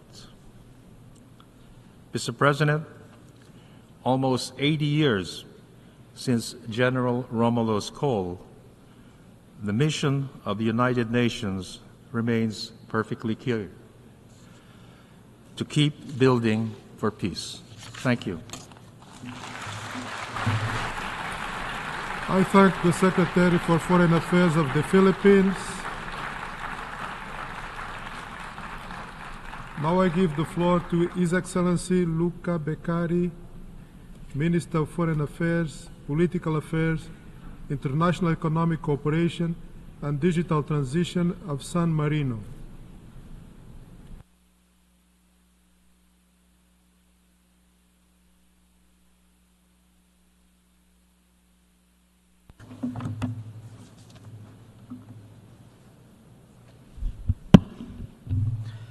Mr. President, Mr. Secretary General, Excellencies, ladies and gentlemen, on behalf of the Government of the Republic of San Marino, I would like to congratulate His Excellencies, Mr. Philemon Yang, on his election as President of the 79th section of the United Nations General Assembly, and to wish him a fruitful work. The Republic of San Marino supports the priorities of your program and ensure you, Mr. President, full cooperation in all works of the General Assembly. I would also like to extend my special thanks to Secretary General Antonio Guterres for his energy and determination in leading the United Nations in this difficult and challenging time. Mr. President, the coming years will be crucial not only for the future, but for the future of our generation to come. The young generation have the right to live in peace and security and in harmony with nature. We should not forget that the world, especially the young generation, is watching us. Regrettably, we are facing an increasing number of crises and an unprecedented number of armed conflicts around the world. Furthermore, the implementation of the 2030 Agenda has been slowed down by international context of uncertainty, a combined planetary crisis of climate change, pollution, biodiversity loss, aggravated by shocks of war, destabilization, and increased fragility. The impact of multiple crises is felt most severely by the poorest and most vulnerable, those increasing poverty and inequalities within and between countries. Achieving sustainable development is a big part of the challenges we face, and the 2030 Agenda remains our collective roadmap to addressing them. The Summit of the Future is an opportunity to accelerate the implementation of the 2030 Agenda, including delivery on the SDG Summit commitment, and renew our commitment to leave no one behind. Through our renewed commitment, the Pact for the Future can rebuild trust in multilateralism and in our ability to jointly address global challenges. In this regard, we appreciate that the Pact for the Future adequately reflects ambitious action in all three important global cooperation in order to leave no one behind and in order to build a cyberspace that reflects global standards for peace and security, human rights, and sustainable development. Mr. President, San Marino sees an urgent need to strengthen our collective support for a rule-based international system rooted in the United Nations. We unequivocally support this institution's foundational basics, which include the purpose of principle of the UN Charter, as well as the Universal Declaration of Human Rights and existing obligations under international human rights law. In this time of widespread violation, it is crucial to recommit to the UN Charter and its values in order to maintain international peace and security, taking effective collective measures for the prevention of conflict and for the suppression of acts of aggression. We support the recommendation of the Secretary General's new Agenda for Peace and welcome the new intensified effort on conflict prevention. The recognition of the interdependence of peace and security, sustainable development, and human rights is fundamental if we want to achieve credible results. We support the request for the Secretary General to continue to develop new model of peace operation and the recognition of the role of the regional organization in enforcing of maintaining peace. Mr. President, we are facing challenging time with an unprecedented level of violence, mass atrocity, and displacement. San Marino is deeply concerned about the number and the scale of armed conflict across the globe, which cause immense suffering to millions of civilians. The unprecedented rise in global military expenditure is alarming too.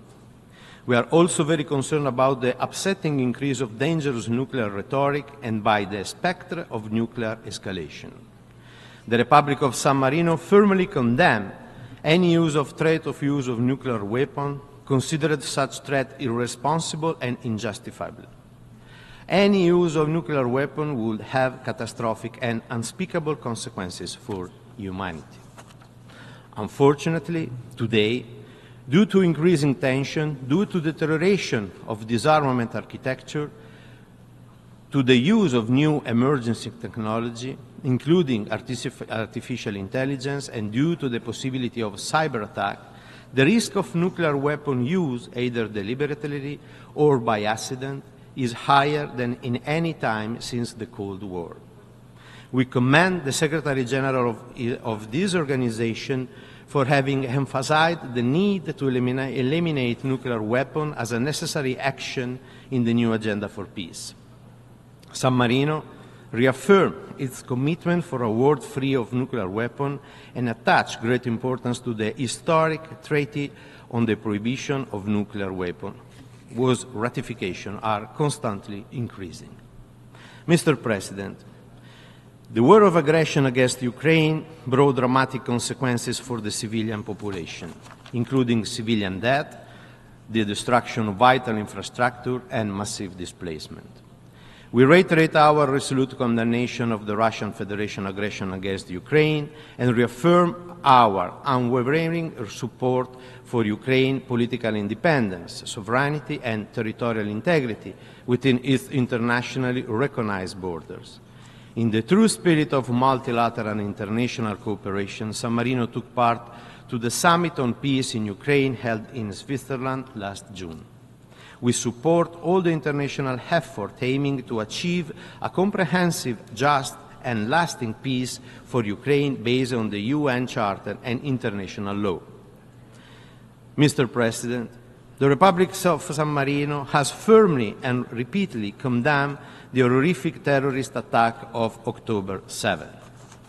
San Marino called for an immediate and unconditional release of all hostages, condemns the torture and sexual violence perpetrated against them, and recognizes Israel's right to defend itself within humanitarian and international law. At the same time, we cannot remain silent in front of the death of more than 40,000 civilians, most of them children and women. More than 90,000 Palestinians have been reported injured, while the majority of houses and hospitals have been damaged, raided, or emptied.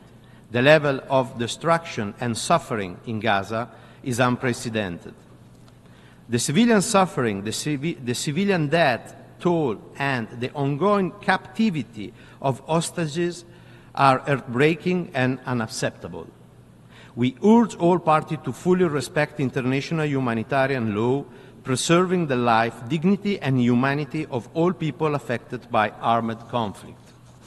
Furthermore, the tragic death of UNRWA staff members and of the other humanitarian workers and of the journalists cannot be tolerated. San Marino has joined several initiatives in order to alleviate the catastrophic humanitarian situation of civilians in Gaza and has made financial contributions to UNRWA, UNICEF, and OCHA in order to support the work of this agency that have been operating in highly challenging conditions. The international community must break this terrible cycle of violence and recommit to a lasting peace, restoring hope and security to Israeli and Palestinians through a renewed peace process. San Marino remained committed to a lasting and sustainable peace based on the two-state solution, in which Israel and Palestine live side by side in peace and security and mutual recognition. San Marino reiterated its call for an immediate ceasefire for a return dialogue to address the legitimate concern of the State of Israel and the legitimate aspiration of the Palestinian people. A lasting and sustainable peace based on the two-state solution is the only long-term option for peace, and for this reason, we believe that the admission of Palestine to the United Nations as a full member would facilitate the achievement of this solution. San Marino welcomed the resolution adopted in May 2024 at the 10th Emergency Special Session, which upgraded Palestinians' right at the United Nations as an observer state, urging the Security Council to favorably consider its full membership. Mr. President, the spiral of death and devastation has already extended to Lebanon. This represents a threatening escalation of the conflict that is further destabilizing the entire region. We therefore stress the need for restraint. Mr. President, respect for international law and accountability are key factors that play a crucial role in preventing and stopping violation and crime. We reaffirm our commitment to the UN Charter and to the principle of the responsibility to protect, which is essential in the prevention of atrocity crime. We are deeply worried about the disregard and violation of the international law. The Republic of San Marino reaffirms its full commitment to the obligation under human and humanitarian law, such as the Convention on the Prevention and Punishment of Crime of Genocide, the Rome Statute, and the Geneva Convention. San Marino reaffirms its full support to the International Criminal Court, whose work is crucial in the fight against impunity for genocide and crime against humanity. The Republic of San Marino would also like to reiterate its support for initiatives such as the ACT Group Code of Conduct, regarding Security Council action against genocide, war crime, or crime against humanity, and the French and Mexican declaration on voluntary restrained use of the veto by the permanent member of the Security Council. Mr. President, protecting civilians from the devastating impact of war must be our priority. Armed conflict around the globe have dramatically impacted the life of millions of civilians. The protection of civilians' infrastructure is essential to guarantee food security in time of conflict. Food production and distribution, water delivery, sanitation, energy provision, and health care can all be disrupted when infrastructure and tools essential to the survival of civilians are damaged or destroyed. We support Security Council Resolution 2573, which condemns attacks against critical civilian infrastructure indispensable for their survival. San Marino also called on all parties to achieve the implementation of Security Council Resolution 2417, which condemned the use of starvation of civilians as a method of warfare, as well as the unlawful denial of humanitarian access. San Marino is gravely concerned by the scale and scope of grave violation against children presented in the Secretary General annual report. San Marino supports the work of the Special Representative for Children and Armed Conflict and her office, UNICEF, the Department of Peace Operations, and all child protection actors from the UN civil society. Armed conflict continues to devastate children's lives and to compromise their fundamental rights. We are witnessing an increase in attacks on schools and hospitals. This is unacceptable. To strengthen the protection of children in armed conflict, we call all parties to armed conflict to fully comply with their obligation under international humanitarian, human rights, and refugee law, and with international norms and standards for the protection of children. Moreover, we call for full accountability for all grave violations through national and international justice mechanisms, such as the International Criminal Court. We also call all member states to ratify the optional protocol to the Convention on the Right of the Child on the involvement of children in armed conflict. We also encourage all parties to support other important tools such as the Paris Principle and Commitment and the Vancouver Principle. Mr. President, San Marino believes it is essential to strengthen the global response to the climate emergency. The existential threat caused by triple planetary crisis of climate change, biodiversity loss, and pollution should give to all of us a sense of urgency and priority in tackling this challenge. We support the commitment taken at COP28 last December, which included the imperative of transitioning away from fossil fuel in energy system in a just, orderly, and equitable manner, tripling renewable energy capacity globally and doubling energy efficiency by 2030 in line with 1.5-degree pathways. San Marino is fully committed to decarbonizing the global economy by 2050 and to healthy and reversing biodiversity loss by 2030, and recognizing the need to halt pollution, which caused the death of 9 million people annually. Moreover, we also need to tackle the water crisis, a growing global threat that will inevitably intensify in the coming 50 years, with devastating consequences on sustainable development, the environment, and regional peace and stability. Mr. President, the increasing evident interrelationship among global challenges highlight the need for member states today more than ever to work together to overcome difficulties. The United Nations is the only universally intergovernmental body based on the sovereign equality of all its members. Its unique role as the center for setting goals, harmonizing action, and sharing experience to achieve the common ends, such as peace and security, sustainable development, human rights, and the rule of law transcend any or one nation state and serve the collective interest for all nations and people. The centrality and relevance of the United Nations is not a given. We need a much stronger focus on collective global solutions to current and future challenges, which threaten peace and prosperity for all. We need to revitalize the United Nations and reinvigorate multilateralism to ensure its continued significance. To this end, it is essential to rebuild trust in the potential of the organization, in its leadership, and most of all, trust between its members and all the stakeholders. Moreover, the global governance must become more inclusive and accountable for the effective by providing more space for the participation of civil society and private sector.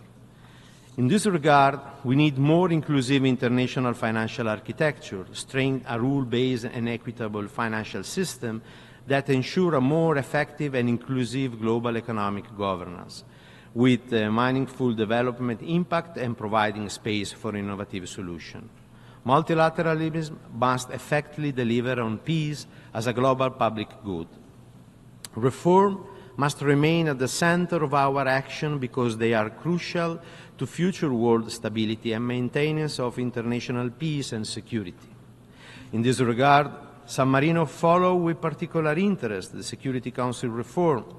As we have started on previous occasion, our country believes that intergovernmental negotiation favor the search for an agreement based on a broad and strong political consensus, able to reflect the interest of all negotiating groups. San Marino called for a reform that make the Council more democratic, transparent, efficient, and accountable. This goal can be achieved only through a continuous dialogue among the states and the awareness that overcoming the respective initial position is essential to negotiate the broadest agreement possible. In conclusion, Mr. President, we stand at a critical juncture where the step we take today will shape the international rule-based order and the United Nations system for decades to come. It is essential to find new ways of working together and to ensure that multilateral institutions will be able to address the rapid change taking place. Member States must assume their responsibilities, including that of making our organization able to fulfill its mandate, which is to protect the citizens of the world. San Marino is a state with a strong identity thanks to its century-old history of peace and freedom. Our state is small, but proud to bring its contribution to the United Nations community. Thank you for your attention. I thank the Minister of Foreign Affairs, Political Affairs, International Economic Cooperation, and Digital Transition of San Marino. I now give the floor to His Excellency Mohammed Hassan, Minister for Foreign Affairs of Malaysia.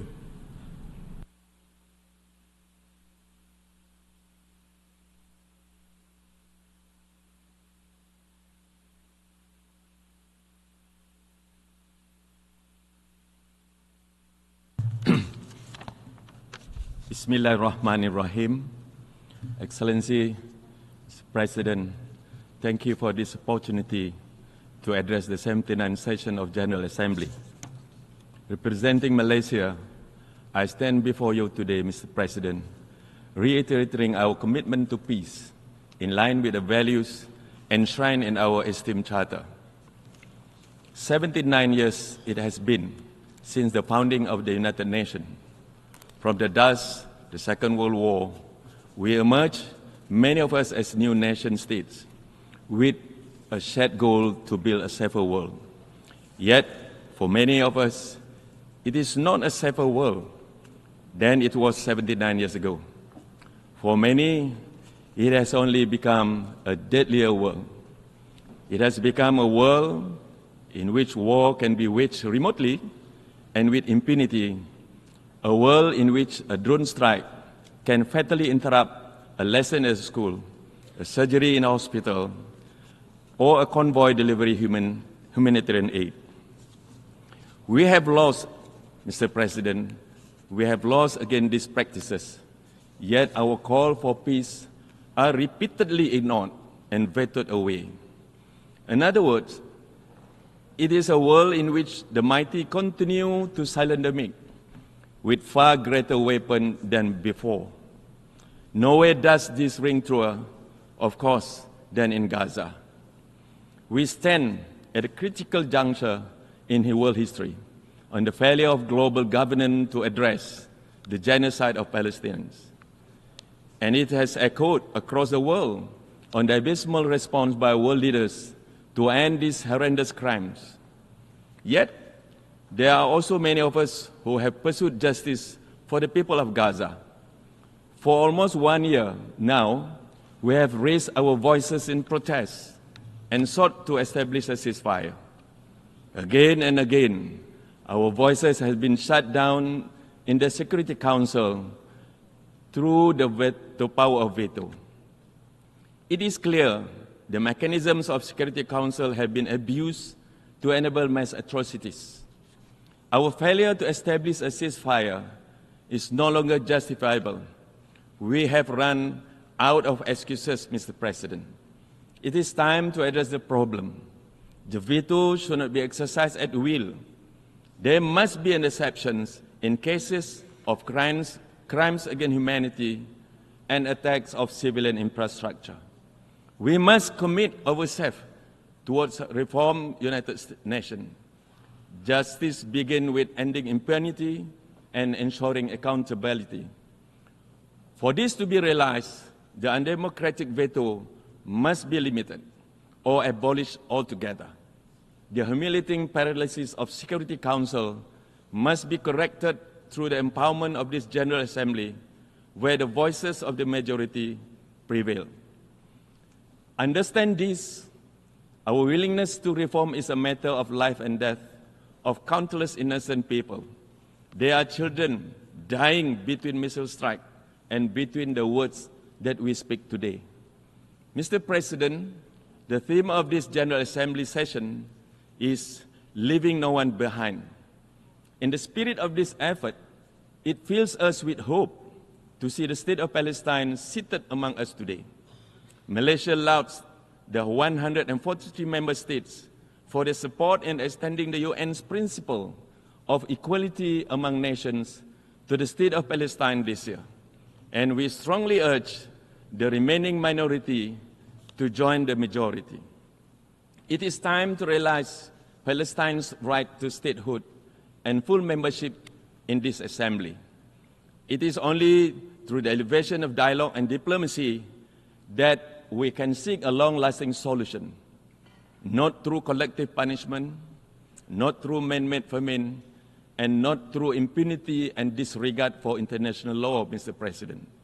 Indeed, the elevation of dialogue and respect for international law have been compromised in this assembly for some time now. Israel has violated every international law there is, including the Genocide Convention, Geneva Convention, and human rights treaties. Just months ago, the world witnessed Israel's mockery and utter disrespect of the United Nations in this very hall with the insolent shredding of the United Nations Charter. Israel's actions with each passing day raise our doubt as to whether it actually believes in the UN system or values its membership in this organization. Its illegal occupation has entrenched a system of apartheid and discrimination against Palestinians. The Israeli regime has itself declared its intent to wipe out an entire population. This is, Mr. President, without question, a genocide. The United Nations must not remain idle. We must urgently utilize the existing processes founded by the General Assembly, along with mechanisms developed by Human Rights Council. Malaysia calls on the international community to reinstitute the United Nations Special Committee Against Apartheid, Furthermore, Malaysia's demand that the Security Council invoke the powers under Chapter 7 of UN Charter and impose an immediate arms embargo against Israel. Therefore, Mr. President, our task is threefold. Number one, we must limit or abolish the veto. Number two, we must continue to empower the voices of the oppressed within this General Assembly. And thirdly, we must halt the flow of weapons to rogue states who have proven 100 times over their willingness to commit crimes against humanity. Although the powerful few may behave as though might is right, let there be no question that in the United Nations, the voice of majority will not go ignored. Indeed, we must empower smaller countries to meet the challenges of our time. The international landscape is in flux, Mr. President. Superpower rivalries, global economic uncertainties, climate change, unequal development, and the many misfortunes that come with it. Countries situated in Southeast Asia are no exempt from these worries. Yet, through the decades, we have not only endured, but overcome many of our shared hurdles together. We have achieved this together, the ASEAN way. Through ASEAN, we have propelled ourselves to get forward within the international architecture by bolstering peace, security, economy, and regional identity. Yet, the years ahead will profoundly test us. ASEAN resilience, ASEAN shared norms and identity, and ASEAN processes and mechanisms. Malaysia stands ready to assume the chairmanship of ASEAN in 2025, and we are fully cognizant of reasserting ASEAN in the driver's seat of the Asia-Pacific region. Our chairmanship will focus on the region's drive for future readiness. We will emphasize reinforcement of global aspirations, inclusive and people-driven policies, and future-oriented mechanisms. We will aim to fortify ASEAN centrality amid the emergence of multilateral pacts affecting the region. This is a key step to prevent the region from becoming entrapped in unnecessary geopolitical rivalry or possible escalation. Mr. President, ASEAN centrality must also involve managing the most critical issues of the South China Sea. This body of water, rich in resources and carrying the vital shipping line, has become a flashpoint of rising geopolitical tensions.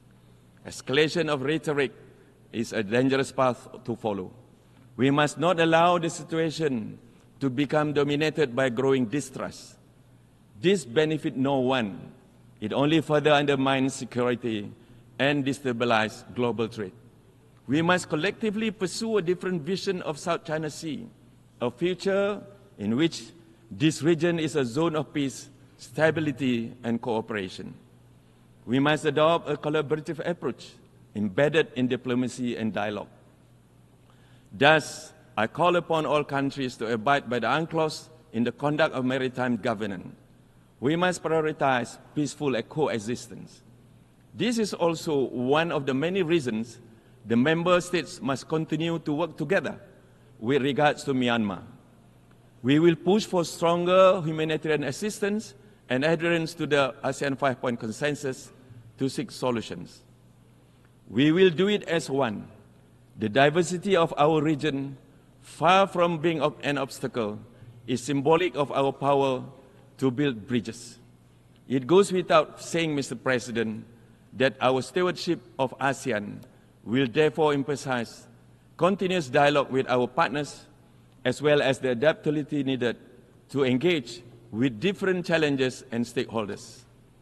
Malaysia will strive to realize our common desire and collective will to live in a region of lasting peace, security and stability, sustained economic growth, social progress, and ultimately shared prosperity.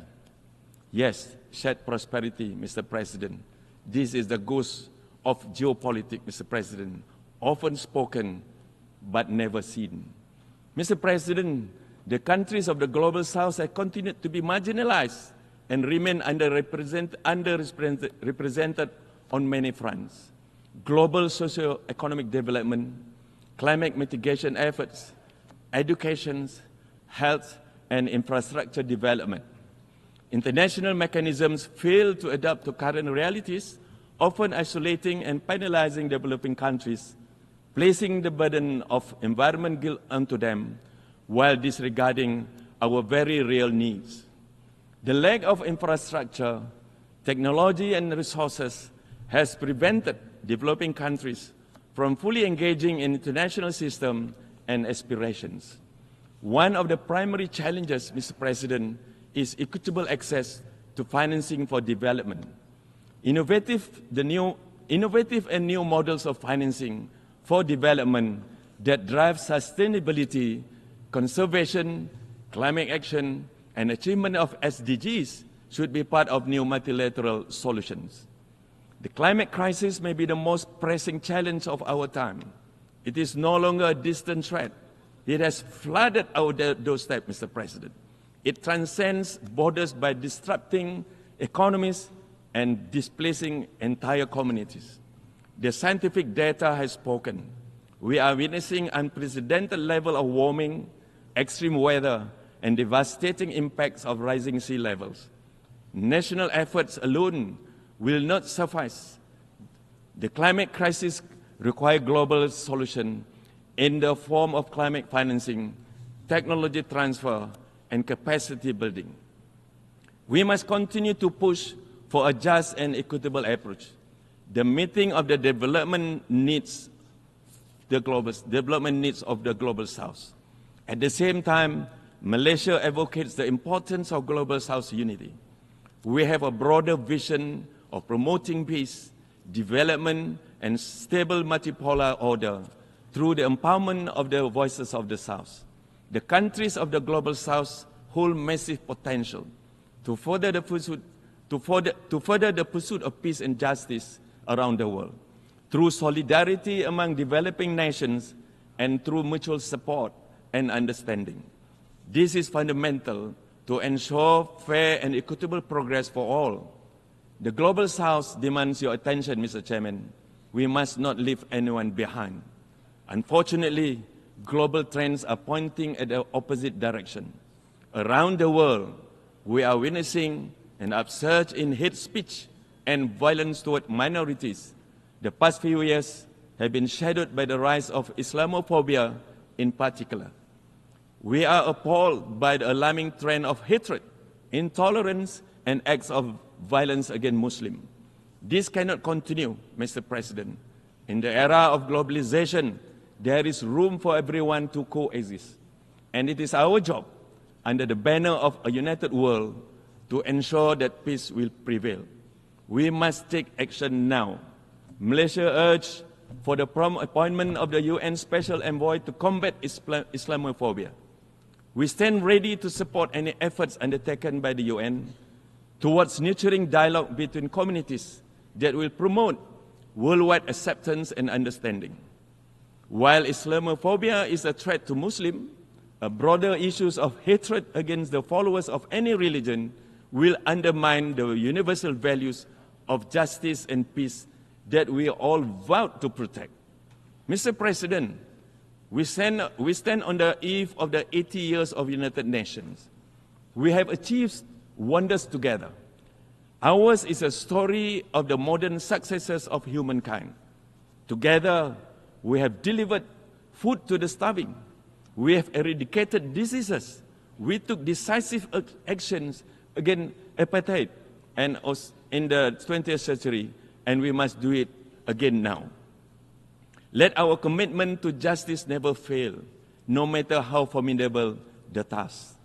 Let there be no doubt the question of Gaza is a direct test of the capability of the United Nations. Let this 76-year-old issue not age into a century of our failure to uphold justice. We strongly call for an end to the occupation and for the Israel regime to comply with the decision of the International Court of Justice. Mr. President, let our dreams of free Palestinians live beyond today and beyond the words that we have said. Thank you very much, Mr. President. I thank the Minister of Foreign Affairs of Malaysia. I now give the floor to His Excellency Badr Ahmed Mohamed Abdelati, Minister of Foreign Affairs, Immigration, and Egyptian expatriates of Egypt.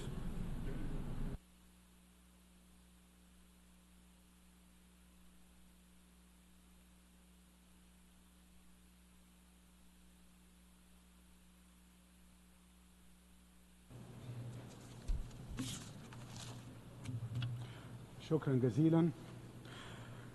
السيدات والسادة رؤساء الوفود، السيد فيليمون يانغ رئيس الجمعية العامة للأمم المتحدة، السيد أنطونيو غوتيريش سكرتير عام الأمم المتحدة، أتوجه إليكم من هذا المنبر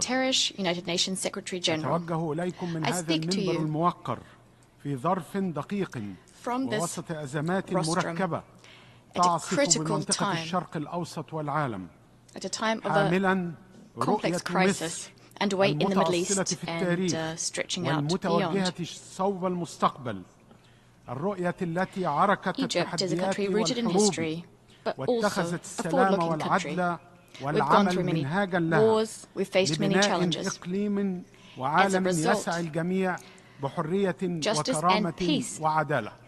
Our lodestars as we seek to build a region and a world that's rooted in dignity, freedom and justice. I'll be speaking on behalf of one of the founding members of the United Nations. We're all well aware of the role we played in the establishment of the United Nations, in the establishment of consensus, راسخ بأهمية الحفاظ على منظومة فعالة متعددة الأطراف لبناء علاقات دولية مستقرة قائمة على احترام القانون الدولي ونشر السلام والتعاون.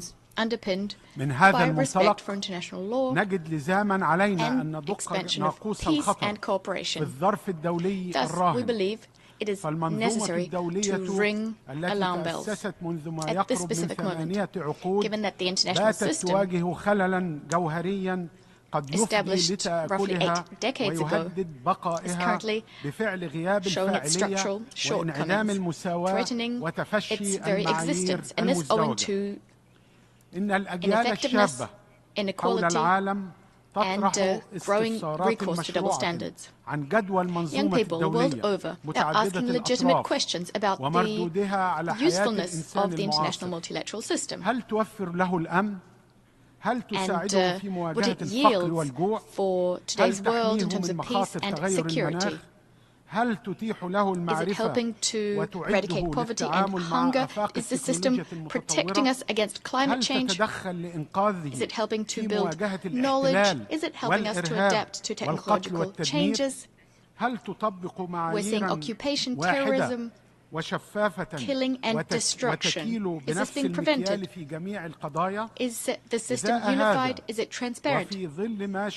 In order to answer these questions, which are very legitimate,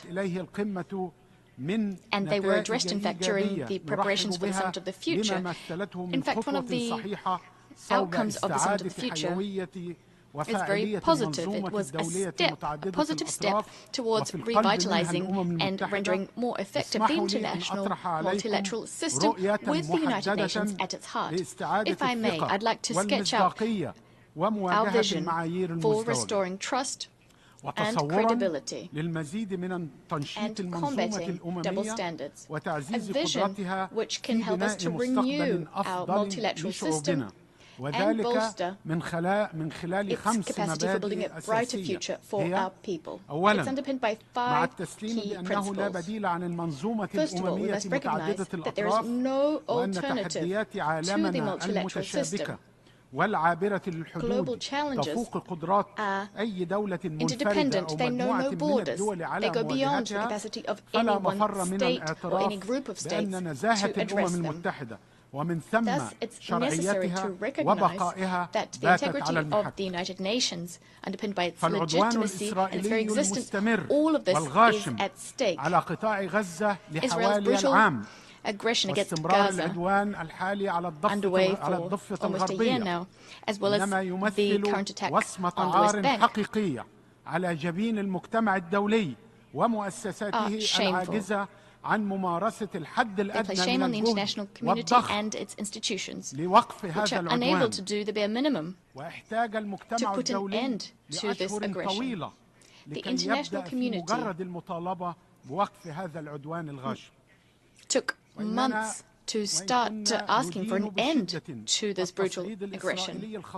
We staunchly condemn the Israeli escalation. It's dangerous and it knows no limits. It is pushing the region to the brink of the abyss. We categorically reject and strongly condemn Israel's current aggression vis-à-vis Lebanon. This is a flagrant violation of Lebanon's sovereignty, its territorial integrity, its unity, and its political independence. Our overarching priority, as things stand, is to put an end to the bloodshed immediately, without any conditions, and permanently. We're strongly opposed to any attempts to resolve the Palestinian issue through forced displacement or population transfer. We attach particular importance to the unconditional and immediate delivery of medical and humanitarian assistance to civilians who are not bearing weapons in Gaza. Egypt has undertaken substantive mediation efforts together with our friends Qatar and the United States. Unfortunately, these efforts were thwarted by Israel over the course of several months. We'd like to reiterate that the establishment of an independent Palestinian state based on 4th June 1967 borders with East Jerusalem as its capital is the only way to achieve a comprehensive and just solution, restoring stability to the region and to the entire world. Because this issue is of utmost importance.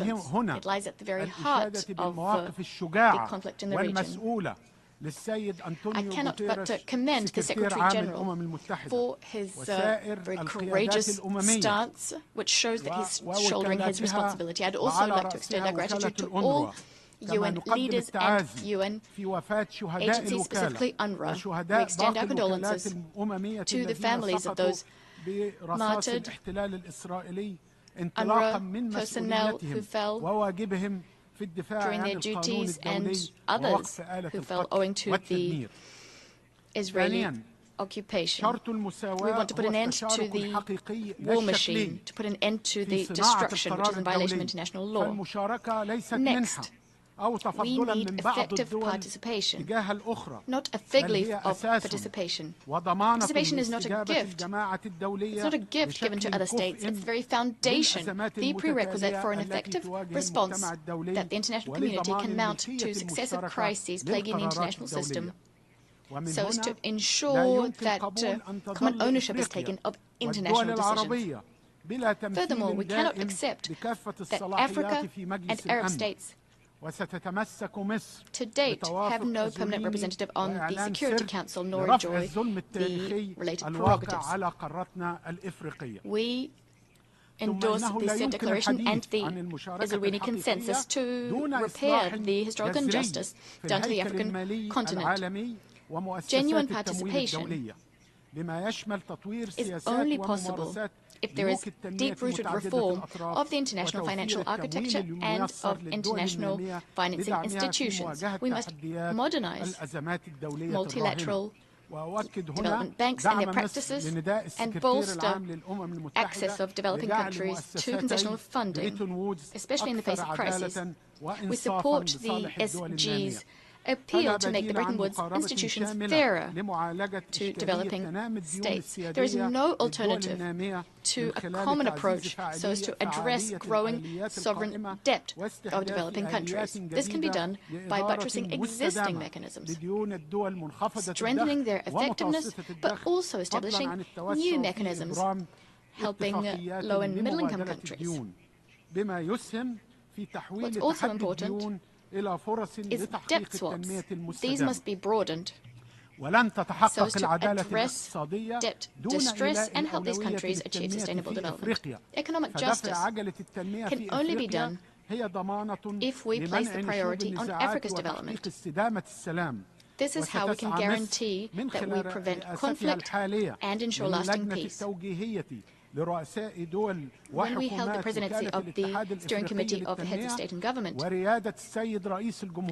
African Development Commission, as well as the presidency of His Excellency President El-Sisi, post-conflict reconstruction on the African continent was French of mind. And Egypt will seek to accelerate the development process so as to achieve the African Union's 2063 agenda. This brings me to my third point in principle. Exchange of resources between states, some of which have a comparative advantage, requires us to adopt the principle of common but differentiated responsibility, especially as regards climate change. Governance and natural resources are limited.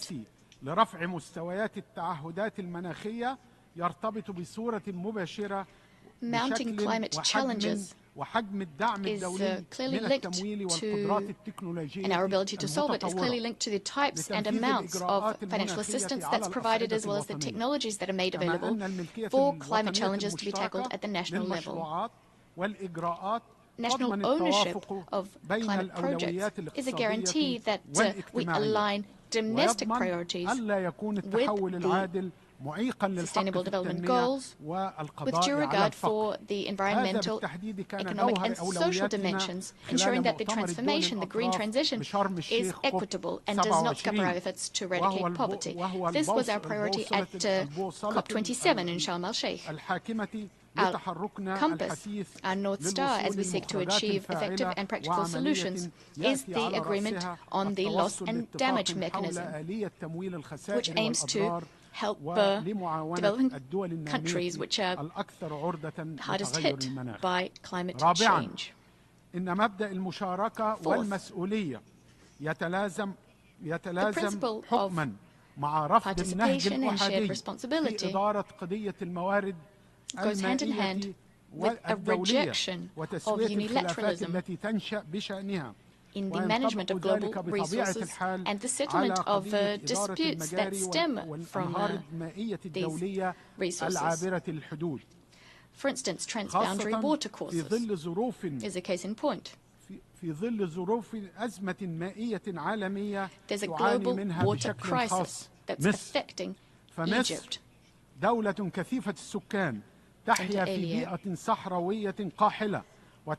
Egypt is a densely populated country located in an arid zone. It is heavily reliant on the Nile to be able to respond to its mounting water needs. The principle of cooperation with the Nile Basin brother countries encapsulates Egypt's approach to better management of our common resources with a view to securing our interests in keeping with international law and ensuring equitable and sustainable use of resources without any consequences for the downstream countries. We'll continue to work so as to attract foreign investment for development projects in keeping with the various rules, including in the Nile Basin. Despite our genuine efforts, Ethiopia has been insisting stubbornly, misportraying the facts and starting up the Renaissance Dam, beginning operations without due regard for international law, nor the opinions of millions of people living downstream in Egypt and in Sudan. Following 13 years of vain negotiations, Ethiopia took a unilateral decision in blatant violation of international law. Specifically, the 2015 Declaration of Principles, the Security Council Presidential Statement issued in 2021. Well, in fact, in December 2023, negotiations came to a standstill. Egypt will continue to monitor the commissioning of this dam, the filling of this dam. We will be following this very closely. We will keep the Charter in mind and will take all necessary measures so as to secure the interests of our people and our very existence. Egypt will not tolerate any existential threats. Those who do not recognize this are mistaken. Moving on. The world needs the United Nations to address emerging challenges, such as challenges in the digital sphere, cybercrime, cybersecurity, artificial intelligence. These new challenges shouldn't detract from our key purposes, that is collective security. This is absolutely vital. This is the very raison d'etre of the Organization, the maintenance of international peace and security. The collective security system, including the disarmament and non-proliferation system, has been weakened.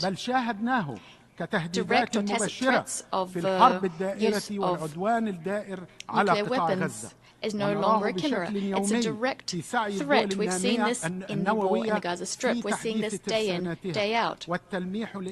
As states possessing nuclear weapons are modernizing their arsenals and indirectly threatening the use of nuclear weapons without any genuine, serious efforts being made to create a world free of nuclear weapons or areas free of nuclear weapons or other WMDs and acceding to the NPT. And this despite the NPT review conference's conclusions, specifically the 1995 decision on the Middle East. We live in a region that's particularly hard hit by the imbalance in the collective security system. This is something that's drawn everyone's attention, and we regret this. That is the increase in Security Council resolutions establishing peacekeeping operations. And this despite the fact that the Security Council is unable to stop this scourge that is conflicts, this disease, nor can it treat the symptoms. And for that reason, the Secretary General, Antonio Guterres, has described the United Nations as an organization babysitting these conflicts.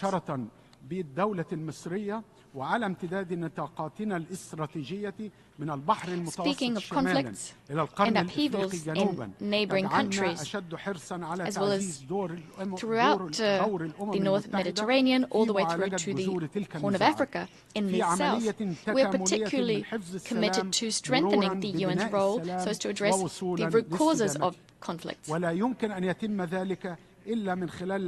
to ensure that peace is maintained, but also we need to sustain peace. This requires states to respect the unity and territorial integrity of other states. We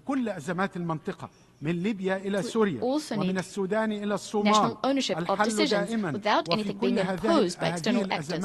This applies to all crises in the region, Sudan, Somalia, Libya.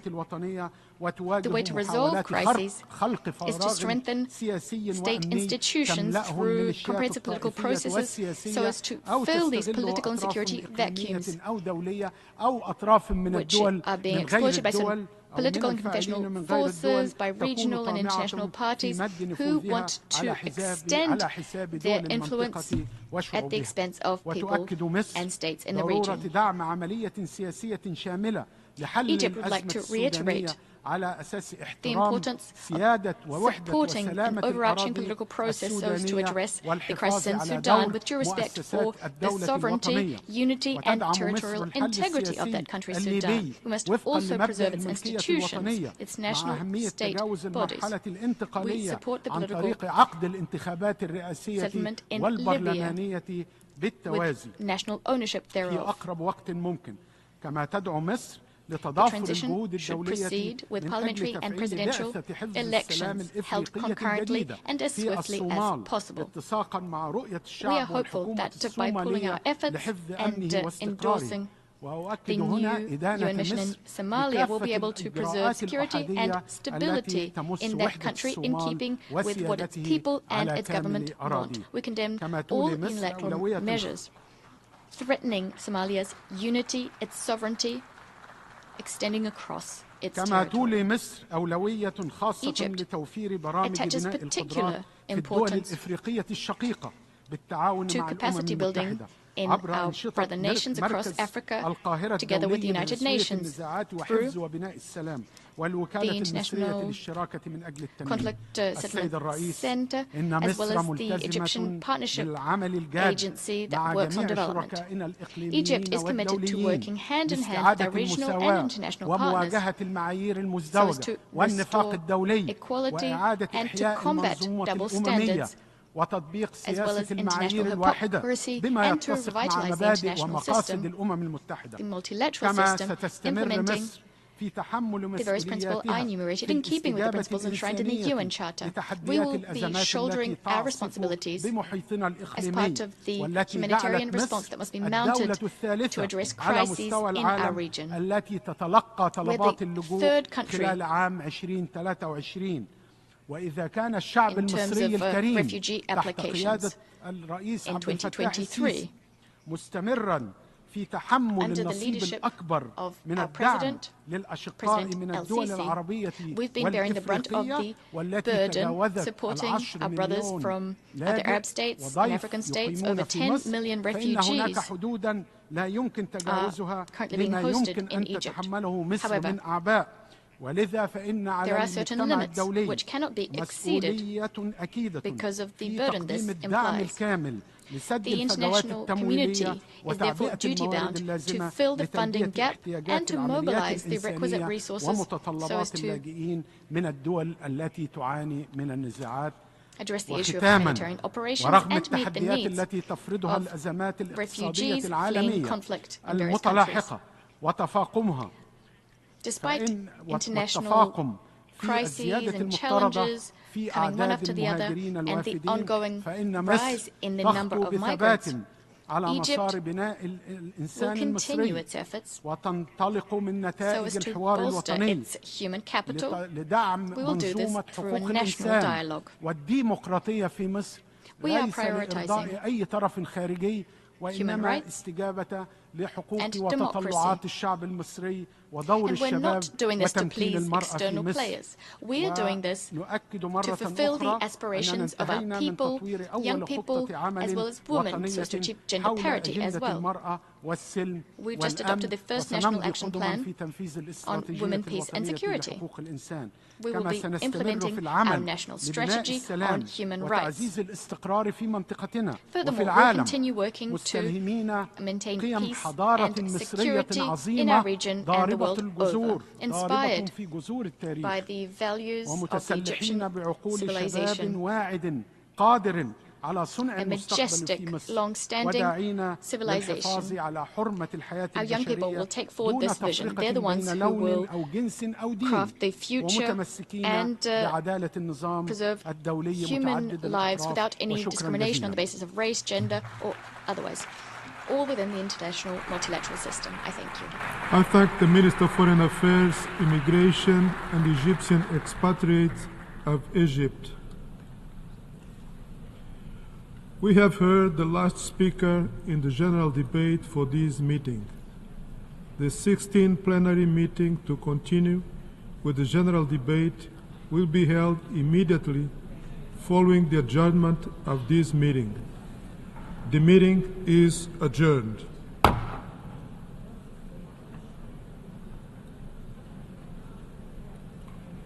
The 16th plenary meeting of the General Assembly is called to order. The Assembly will continue its consideration of Agenda Item 8 entitled General Debate. I now give the floor to His Highness Prince Faisal bin Farhan Al Saud, Minister for Foreign Affairs of Saudi Arabia.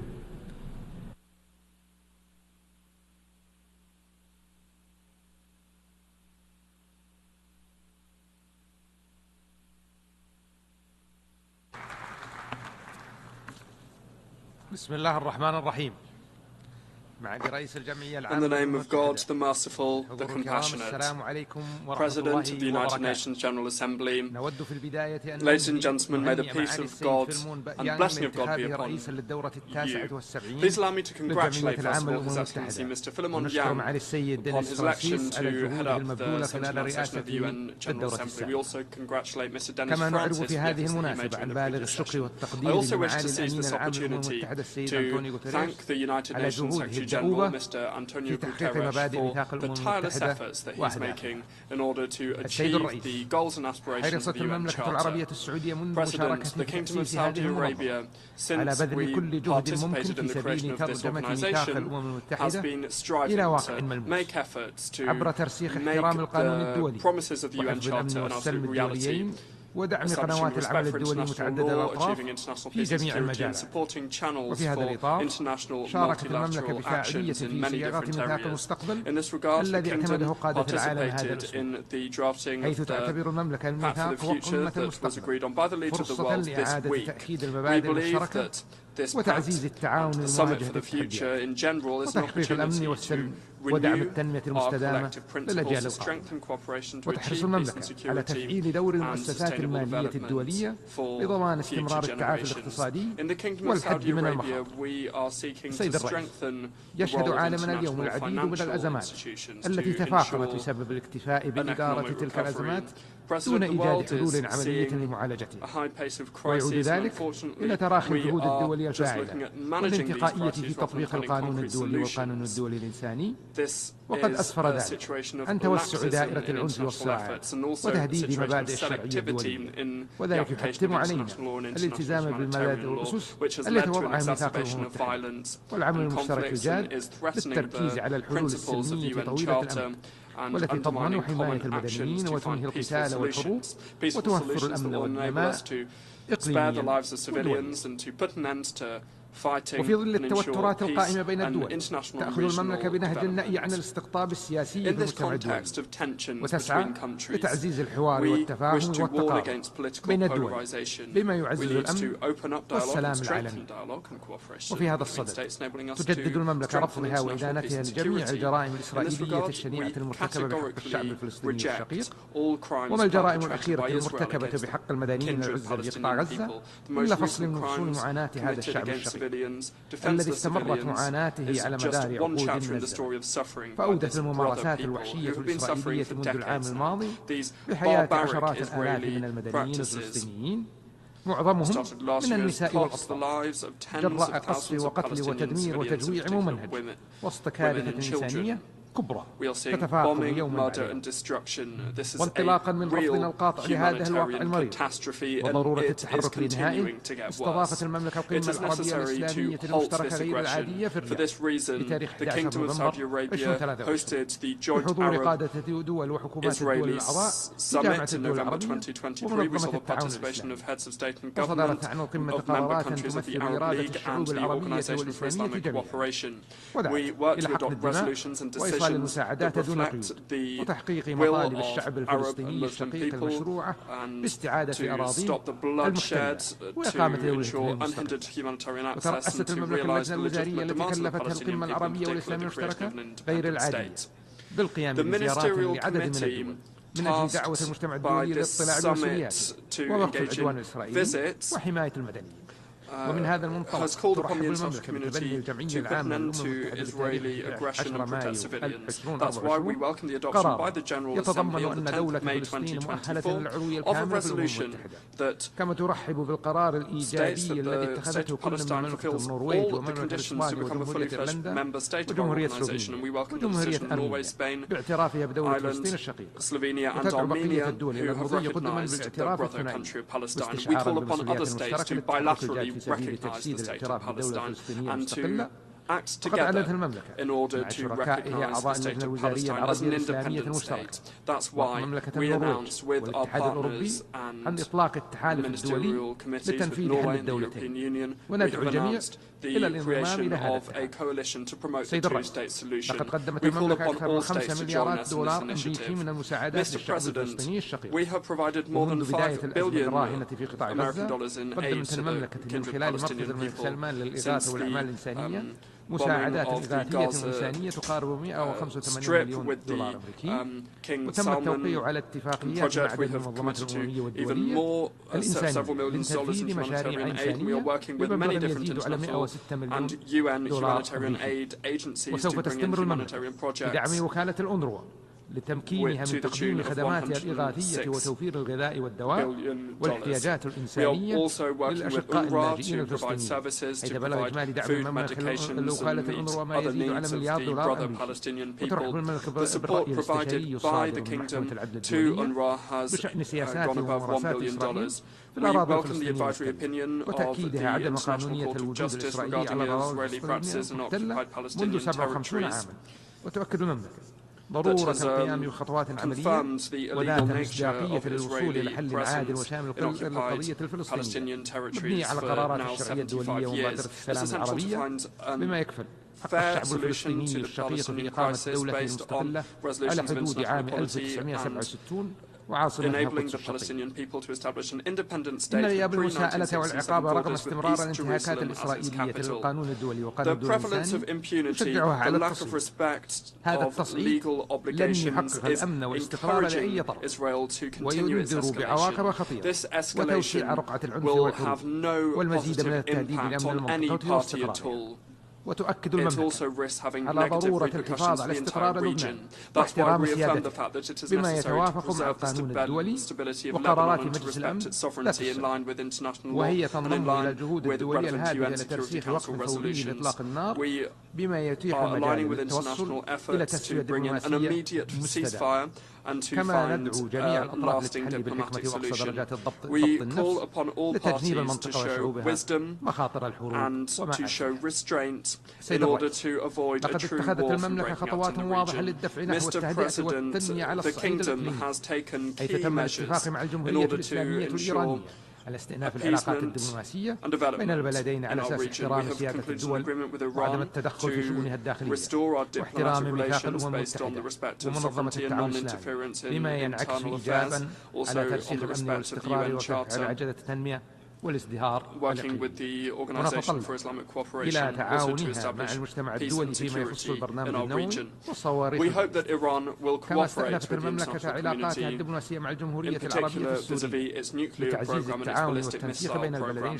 We have also resumed relations with the Syrian Arab Republic to strengthen our cooperation on common issues, because we are convinced that finding a solution to this crisis will enable us to entrench peace and stability in our region. We also reaffirm the need to preserve the security of Syria, its stability and the integrity of its territory. Furthermore, in Yemen, we are supporting all efforts to find a solution to this crisis and to appease the human suffering of the brother Yemeni people. It's essential to find political solutions to reinstall peace and stability in the region. We reiterate our initiative that seeks to find a just and lasting solution. When it comes to the situation in the Red Sea, This is a situation that is undermining security of shipping routes, and in response to that we need to show a sense of wisdom and support international efforts to establish peace and stability in that area. In Sudan, we reaffirm our staunch position to preserve peace and stability in Sudan and to strengthen the stateless institutions and avoid its breaking down. The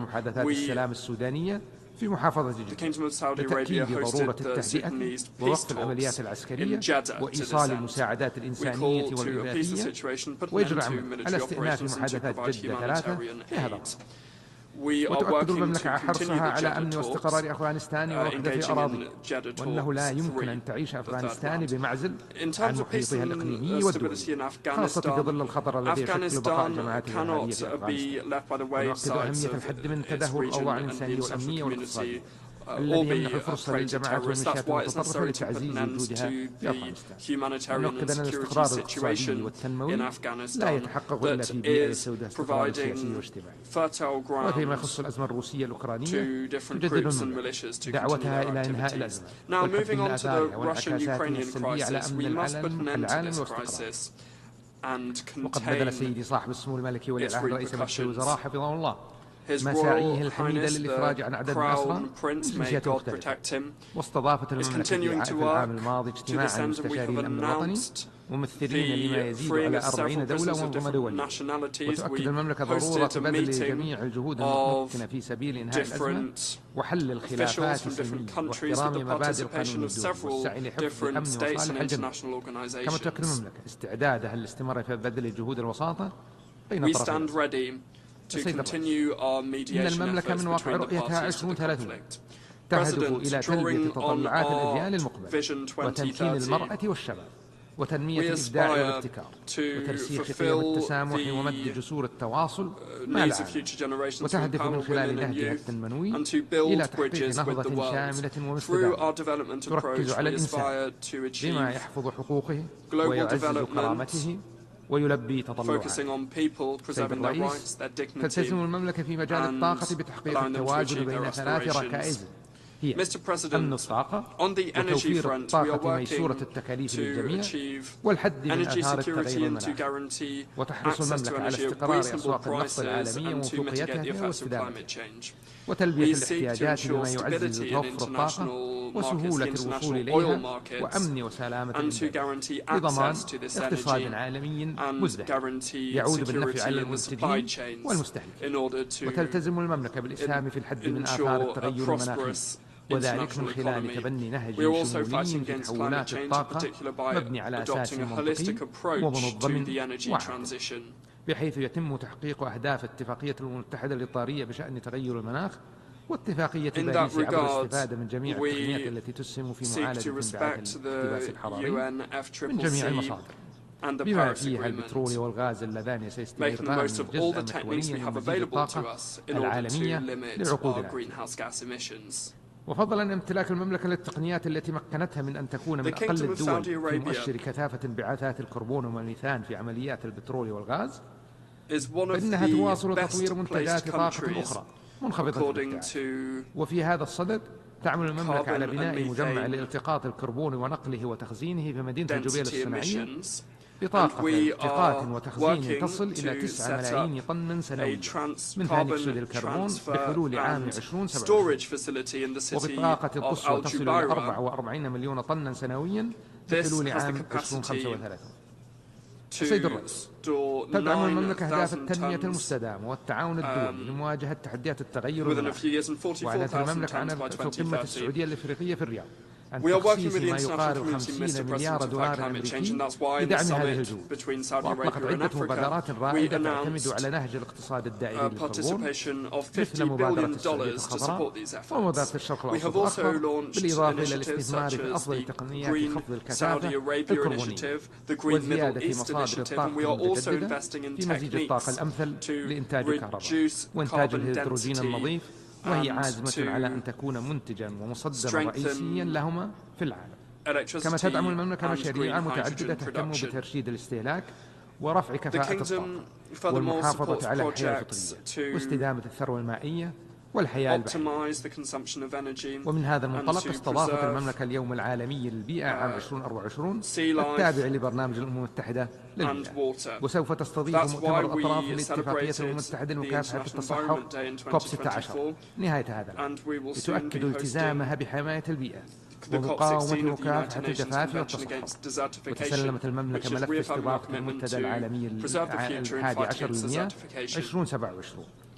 وفي هذا الصدد أشير إلى إعلان سيدي صاحب السمو الملكي ولي عهد رئيس مجلس الوزراء حفظه الله عن تأسيس المنظمة العالمية للمياه في سبتمبر من العام الماضي، التي تهدف إلى تطوير وتكامل جهود الدول والمنظمات لمعالجة تحديات المياه بشكل شمولي.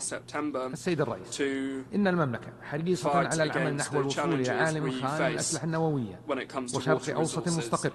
ومن هذا المنطلق تشدد المملكة على ضرورة الالتزام جميع الدول بالمحافظة على منظومة منع الانتشار مع الحفاظ على حق الدول في الاستخدام السلمي للطاقة النووية. السيد الرئيس، تساند المملكة الجهود المبذولة للتصدي لتنظيمات الإرهاب، ونؤكد أهمية تعزيز العمل المشترك ومواصلة التنسيق بين الشركاء الدوليين لمواجهة التهديد الذي تشكله هذه الجماعات على بلادنا وشعوبنا، ونشدد على ضرورة بذل المزيد من الجهود للحد من تأثير الحملات الدعائية التي تطلقها الجماعات الإرهابية، ونؤكد أهمية مواصلة العمل الدولي للتصدي للتمويل الإرهاب وضرورة تبادل المعلومات المتعلقة بهذا الشأن. سيد الرئيس، لقد حظيت المملكة بثقة المجتمع الدولي من خلال اختيارها لاستضافة معرض اكسبو الدولي 2030 تحت شعار حقبة التغيير المضي قدما بكوكبنا نحو استشراف المستقبل، لتحقيق فكرة المعرض المتمثل باستشراف مستقبل الكوكب والتطورات التقنية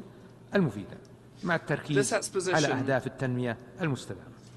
ويمثل المعرض فرصة لتعزيز العمل في المشاريع ذات التأثير العالمي والتعاون لإيجاد حلول عالمية من خلال الابتكار والاستدامة والشمولية التزاما منا تجاه البلدان النامية.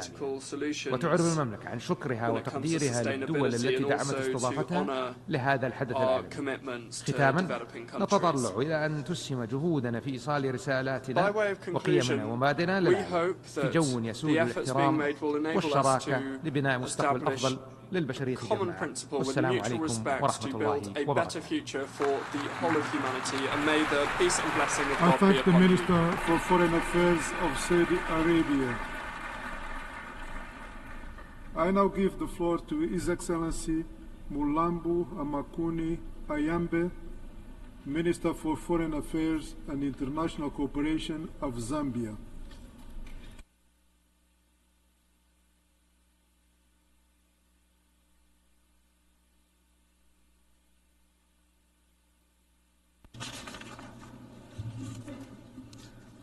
Your Excellency, Philemon Yang, President of the 79th session of the United Nations General Assembly, the Secretary General of the United Nations, Antonio Guterres, distinguished heads of state and government, honorable ministers, heads of intergovernmental organizations, excellencies, ladies and gentlemen.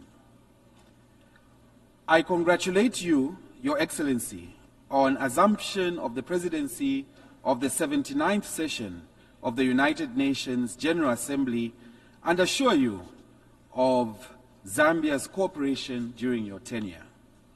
We extend Zambia's sincere gratitude to His Excellency, Mr. Dennis Francis, for the exemplary work exhibited during the 78th session. Mr. President, the theme for this session, quote, leaving no one behind, acting together for the advancement of peace, sustainable development, and human dignity for present and future generations, close quote, presents an opportunity for us to re-examine our priorities, redefine our mission, and sharpen our vision as we approach the 80th anniversary of the United Nations. Zambia therefore joins the UN Secretary General in congratulating member states for successfully adopting the Pact for the Future, which includes the Digital Global Compact and the Declaration on Future Generations. We further appreciate the work of Namibia and Germany in co-facilitating this process. It is our hope that the implementation of the Pact for the Future will address the multiple crises facing the world today. Mr. President, Zambia firmly believes that multilateralism is the only viable approach to solving regional and international challenges. And this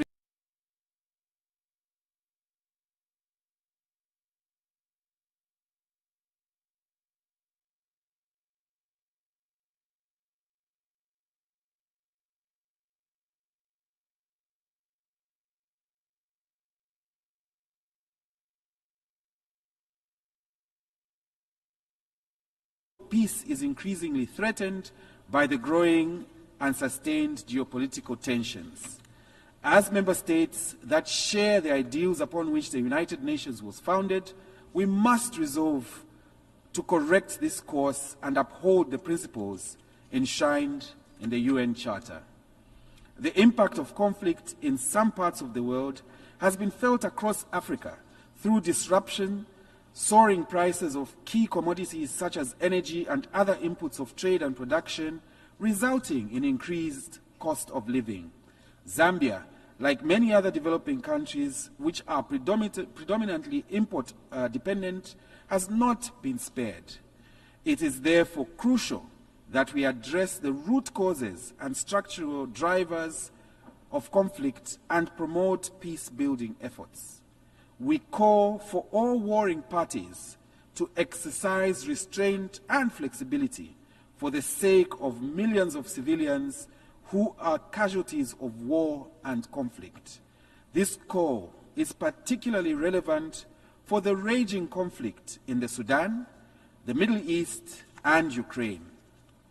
Mr. President, at regional level, Zambia held the chairmanship of the Southern Africa Development Community, SADC, organ on politics, defense, and security cooperation for the period August 2023 to August 2024, and therefore played a crucial role in the region in that capacity. Overall, the security and political situation in the region remains stable. However, there are still pockets of security challenges in some of our member states, such as the situation in the eastern parts of the Democratic Republic of Congo, the DRC, and in the Cabo Delgado province in Mozambique, which SADC remains seized with. We implore the international community to support the various peace-building efforts in the DRC. We further call for support to the government of Mozambique in order to ensure that the exit of the SADC mission in Mozambique does not result in reversal of the gains made by that mission. Furthermore, Zambia recognizes the efforts of His Excellency Mr. João Manuel Lourenço, President of the Republic of Angola, as the African Union mediator in the facilitation of the Rwanda process aimed at restoring peace and security in the Eastern DRC, as well as the Nairobi process that equally aims at fostering peace in that country. Mr. President, climate change and extreme weather conditions threaten the very existence and balance of the world as we know it. It is clear that efforts to raise the standard of living for the world's poor are being adversely affected by the effects of climate change. For instance, this year, Zambia experienced the worst drought in recent times. This led the government to declare the drought as a national disaster and emergency to save the lives and safeguard livelihoods. We take this opportunity to thank our bilateral and multilateral partners who graciously responded to the clarion call to support Zambia's drought response strategy. This and similar scenarios in our region underscore the need to build local resilience and climate adaptation through various interventions, including, among others, climate financing from both private and public sources. In this regard, the need for the full actualization of the Loss and Damage Fund to help developing countries cope with climate-related disasters and extreme weather events cannot be overemphasized. We urge member states to focus their energies on achieving measurable outcomes at the forthcoming COP29 accordingly. Mr. President, it is becoming increasingly apparent that the SDGs may not be met by 2030, as only 17% of the SDG targets are on track, while the remaining 83% are either stagnated or regressing. Therefore, Zambia joins calls for massive investment and scaled-up action in order to close the financing gap, which is currently estimated to be around 4 trillion United States of America dollars. Failure to close this gap will adversely impact future generations. In the same vein, we call on the international community to scale up financing for developing countries to achieve the SDGs, including honoring commitments to contribute at least 0.7% of gross national income towards official development assistance. Further, the heavy burden of debt in some developing countries presents another major hurdle to the attainment of the SDGs, especially in Africa. These countries face a high risk of debt distress. There is need, therefore, for an effective debt workout mechanism that supports payment suspension, longer lending terms, and lower interest rates. Based on Zambia's experience, we call for further reforms to streamline the existing G20 framework for debt restructuring in order to enhance certainty and reduce the time it takes to conclude the process. Zambia further joins calls for the reform of the international financial architecture to make it fit for purpose and equitably address the development needs of all countries in the 21st century. Additionally, there is need to build capacities for least developed countries to access other innovative financial measures, such as debt for climate swaps and green and blue bonds, amongst others. Furthermore, Zambia joins other SADC member states in the call for a review of the use of unilateral economic instruments that curtail developing countries' access to development finance. Mr. President, aggressive tax avoidance and tax evasion have a corrosive effect on public trust, financial integrity, the rule of law, and sustainable development across the globe. International tax cooperation could significantly reduce illicit financial flows, a scourge that deprives economies, especially those in the developing world, of funding for development. Zambia therefore calls for the urgent conclusion of negotiations on the proposed UN Framework Convention on International Tax Cooperation. This will enable developing countries to enhance their domestic resource mobilization. As co-facilitator of the negotiations of the outcome document for the 4th International Conference on Financing for Development in the coming months, we look forward to actively engaging with member states in the reform of the international financial architecture. Mr. President, science and technology are critical to achieving the SDGs. Developing countries' lack of access to technology has hindered the implementation of sustainable development practices, thus perpetuating the cycle of poverty and inequality. Hence, there is need to bridge the gap in digital technologies, including artificial intelligence, to promote efficiencies in health, climate, sustainable infrastructure, energy, agriculture, and other global development priorities.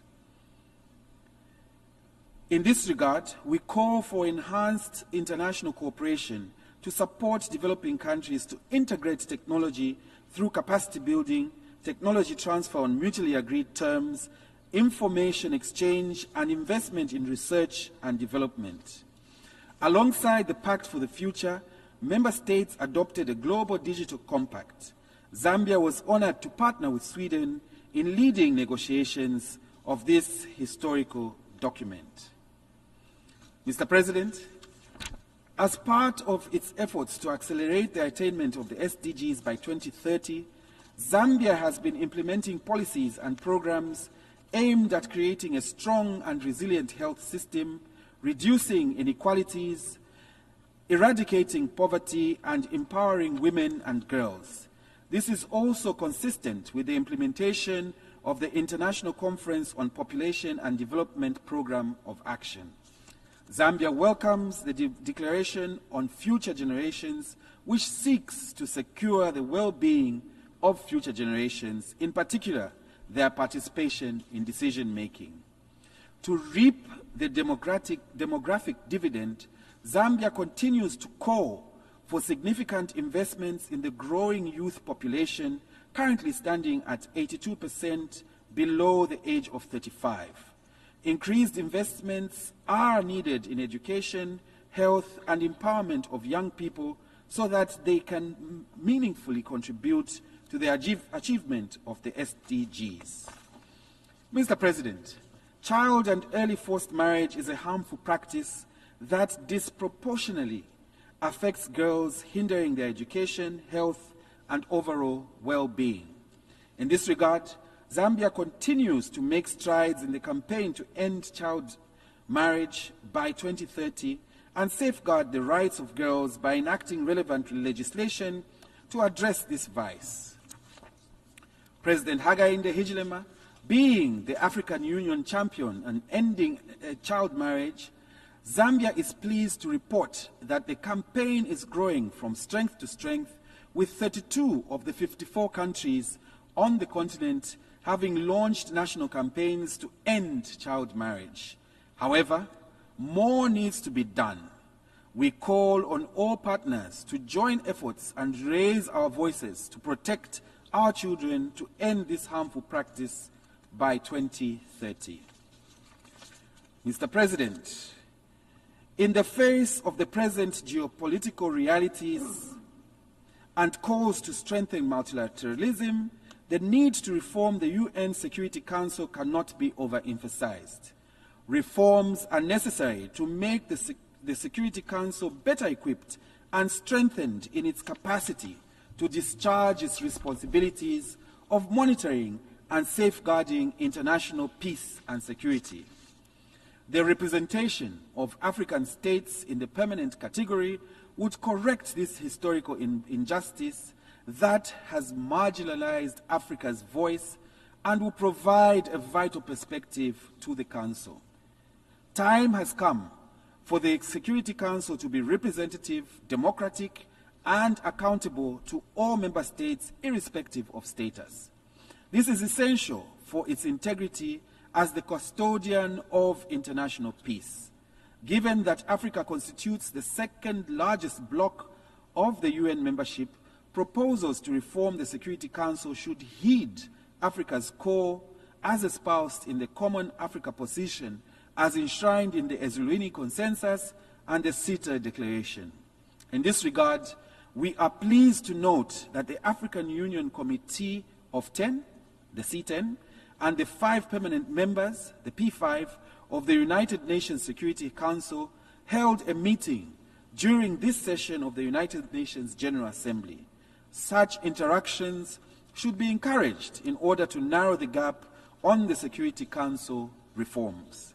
Finally, Mr. President, I wish to reaffirm that Zambia remains committed to strengthened multilateralism as a means of addressing the numerous global challenges affecting our people, including ending poverty and creating wealth in a sustainable manner. To this end, Mr. President, we should not remain indecisive and indifferent to this serious issue, nor should we forgo this opportunity to make the world a better place for all humanity. In conclusion, I would like to reiterate the need for us to seriously consider the call for massive investment and scaled-up action if we are to make meaningful progress in achieving the SDGs, including implementation of the Pact for the Future. I thank you, Mr. President. I thank the Minister for Foreign Affairs and International Cooperation of Zambia. I now give the floor to His Excellency Maxine Ryzenkov, Minister for Foreign Affairs of Belarus.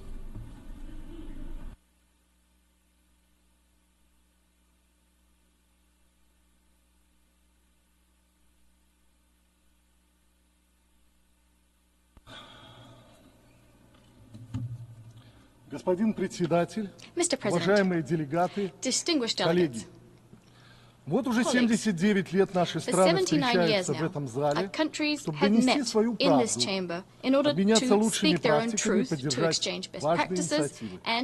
И все это под девизом «Сделать мир лучше». Остановится ли мир действительно лучше, более предсказуемым, безопасным, стабильным? Среди нас есть старожилы, которые помнят те времена, когда площадка ООН играла в этом свою особую роль. Мы, более молодые, знаем это, к сожалению, лишь по учебникам. Тогда, много лет назад, устав ООН был чем-то незыблемым, подлинным гарантом компромиссных и направленных в будущее решений. Многие еще помнили жертвы ужасы Второй мировой войны, и никто не хотел повторения той жуткой трагедии. Поэтому вместе мы сформировали уникальный инструмент коллективного разрешения споров и укрепления архитектуры международного взаимодействия.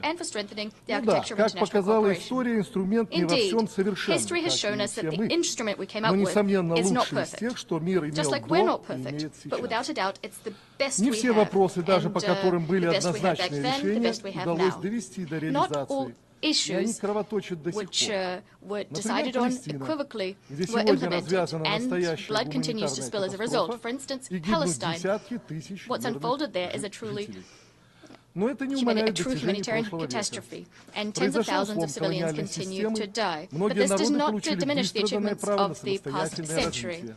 We shattered the colonial system. Many people finally got the right to develop themselves.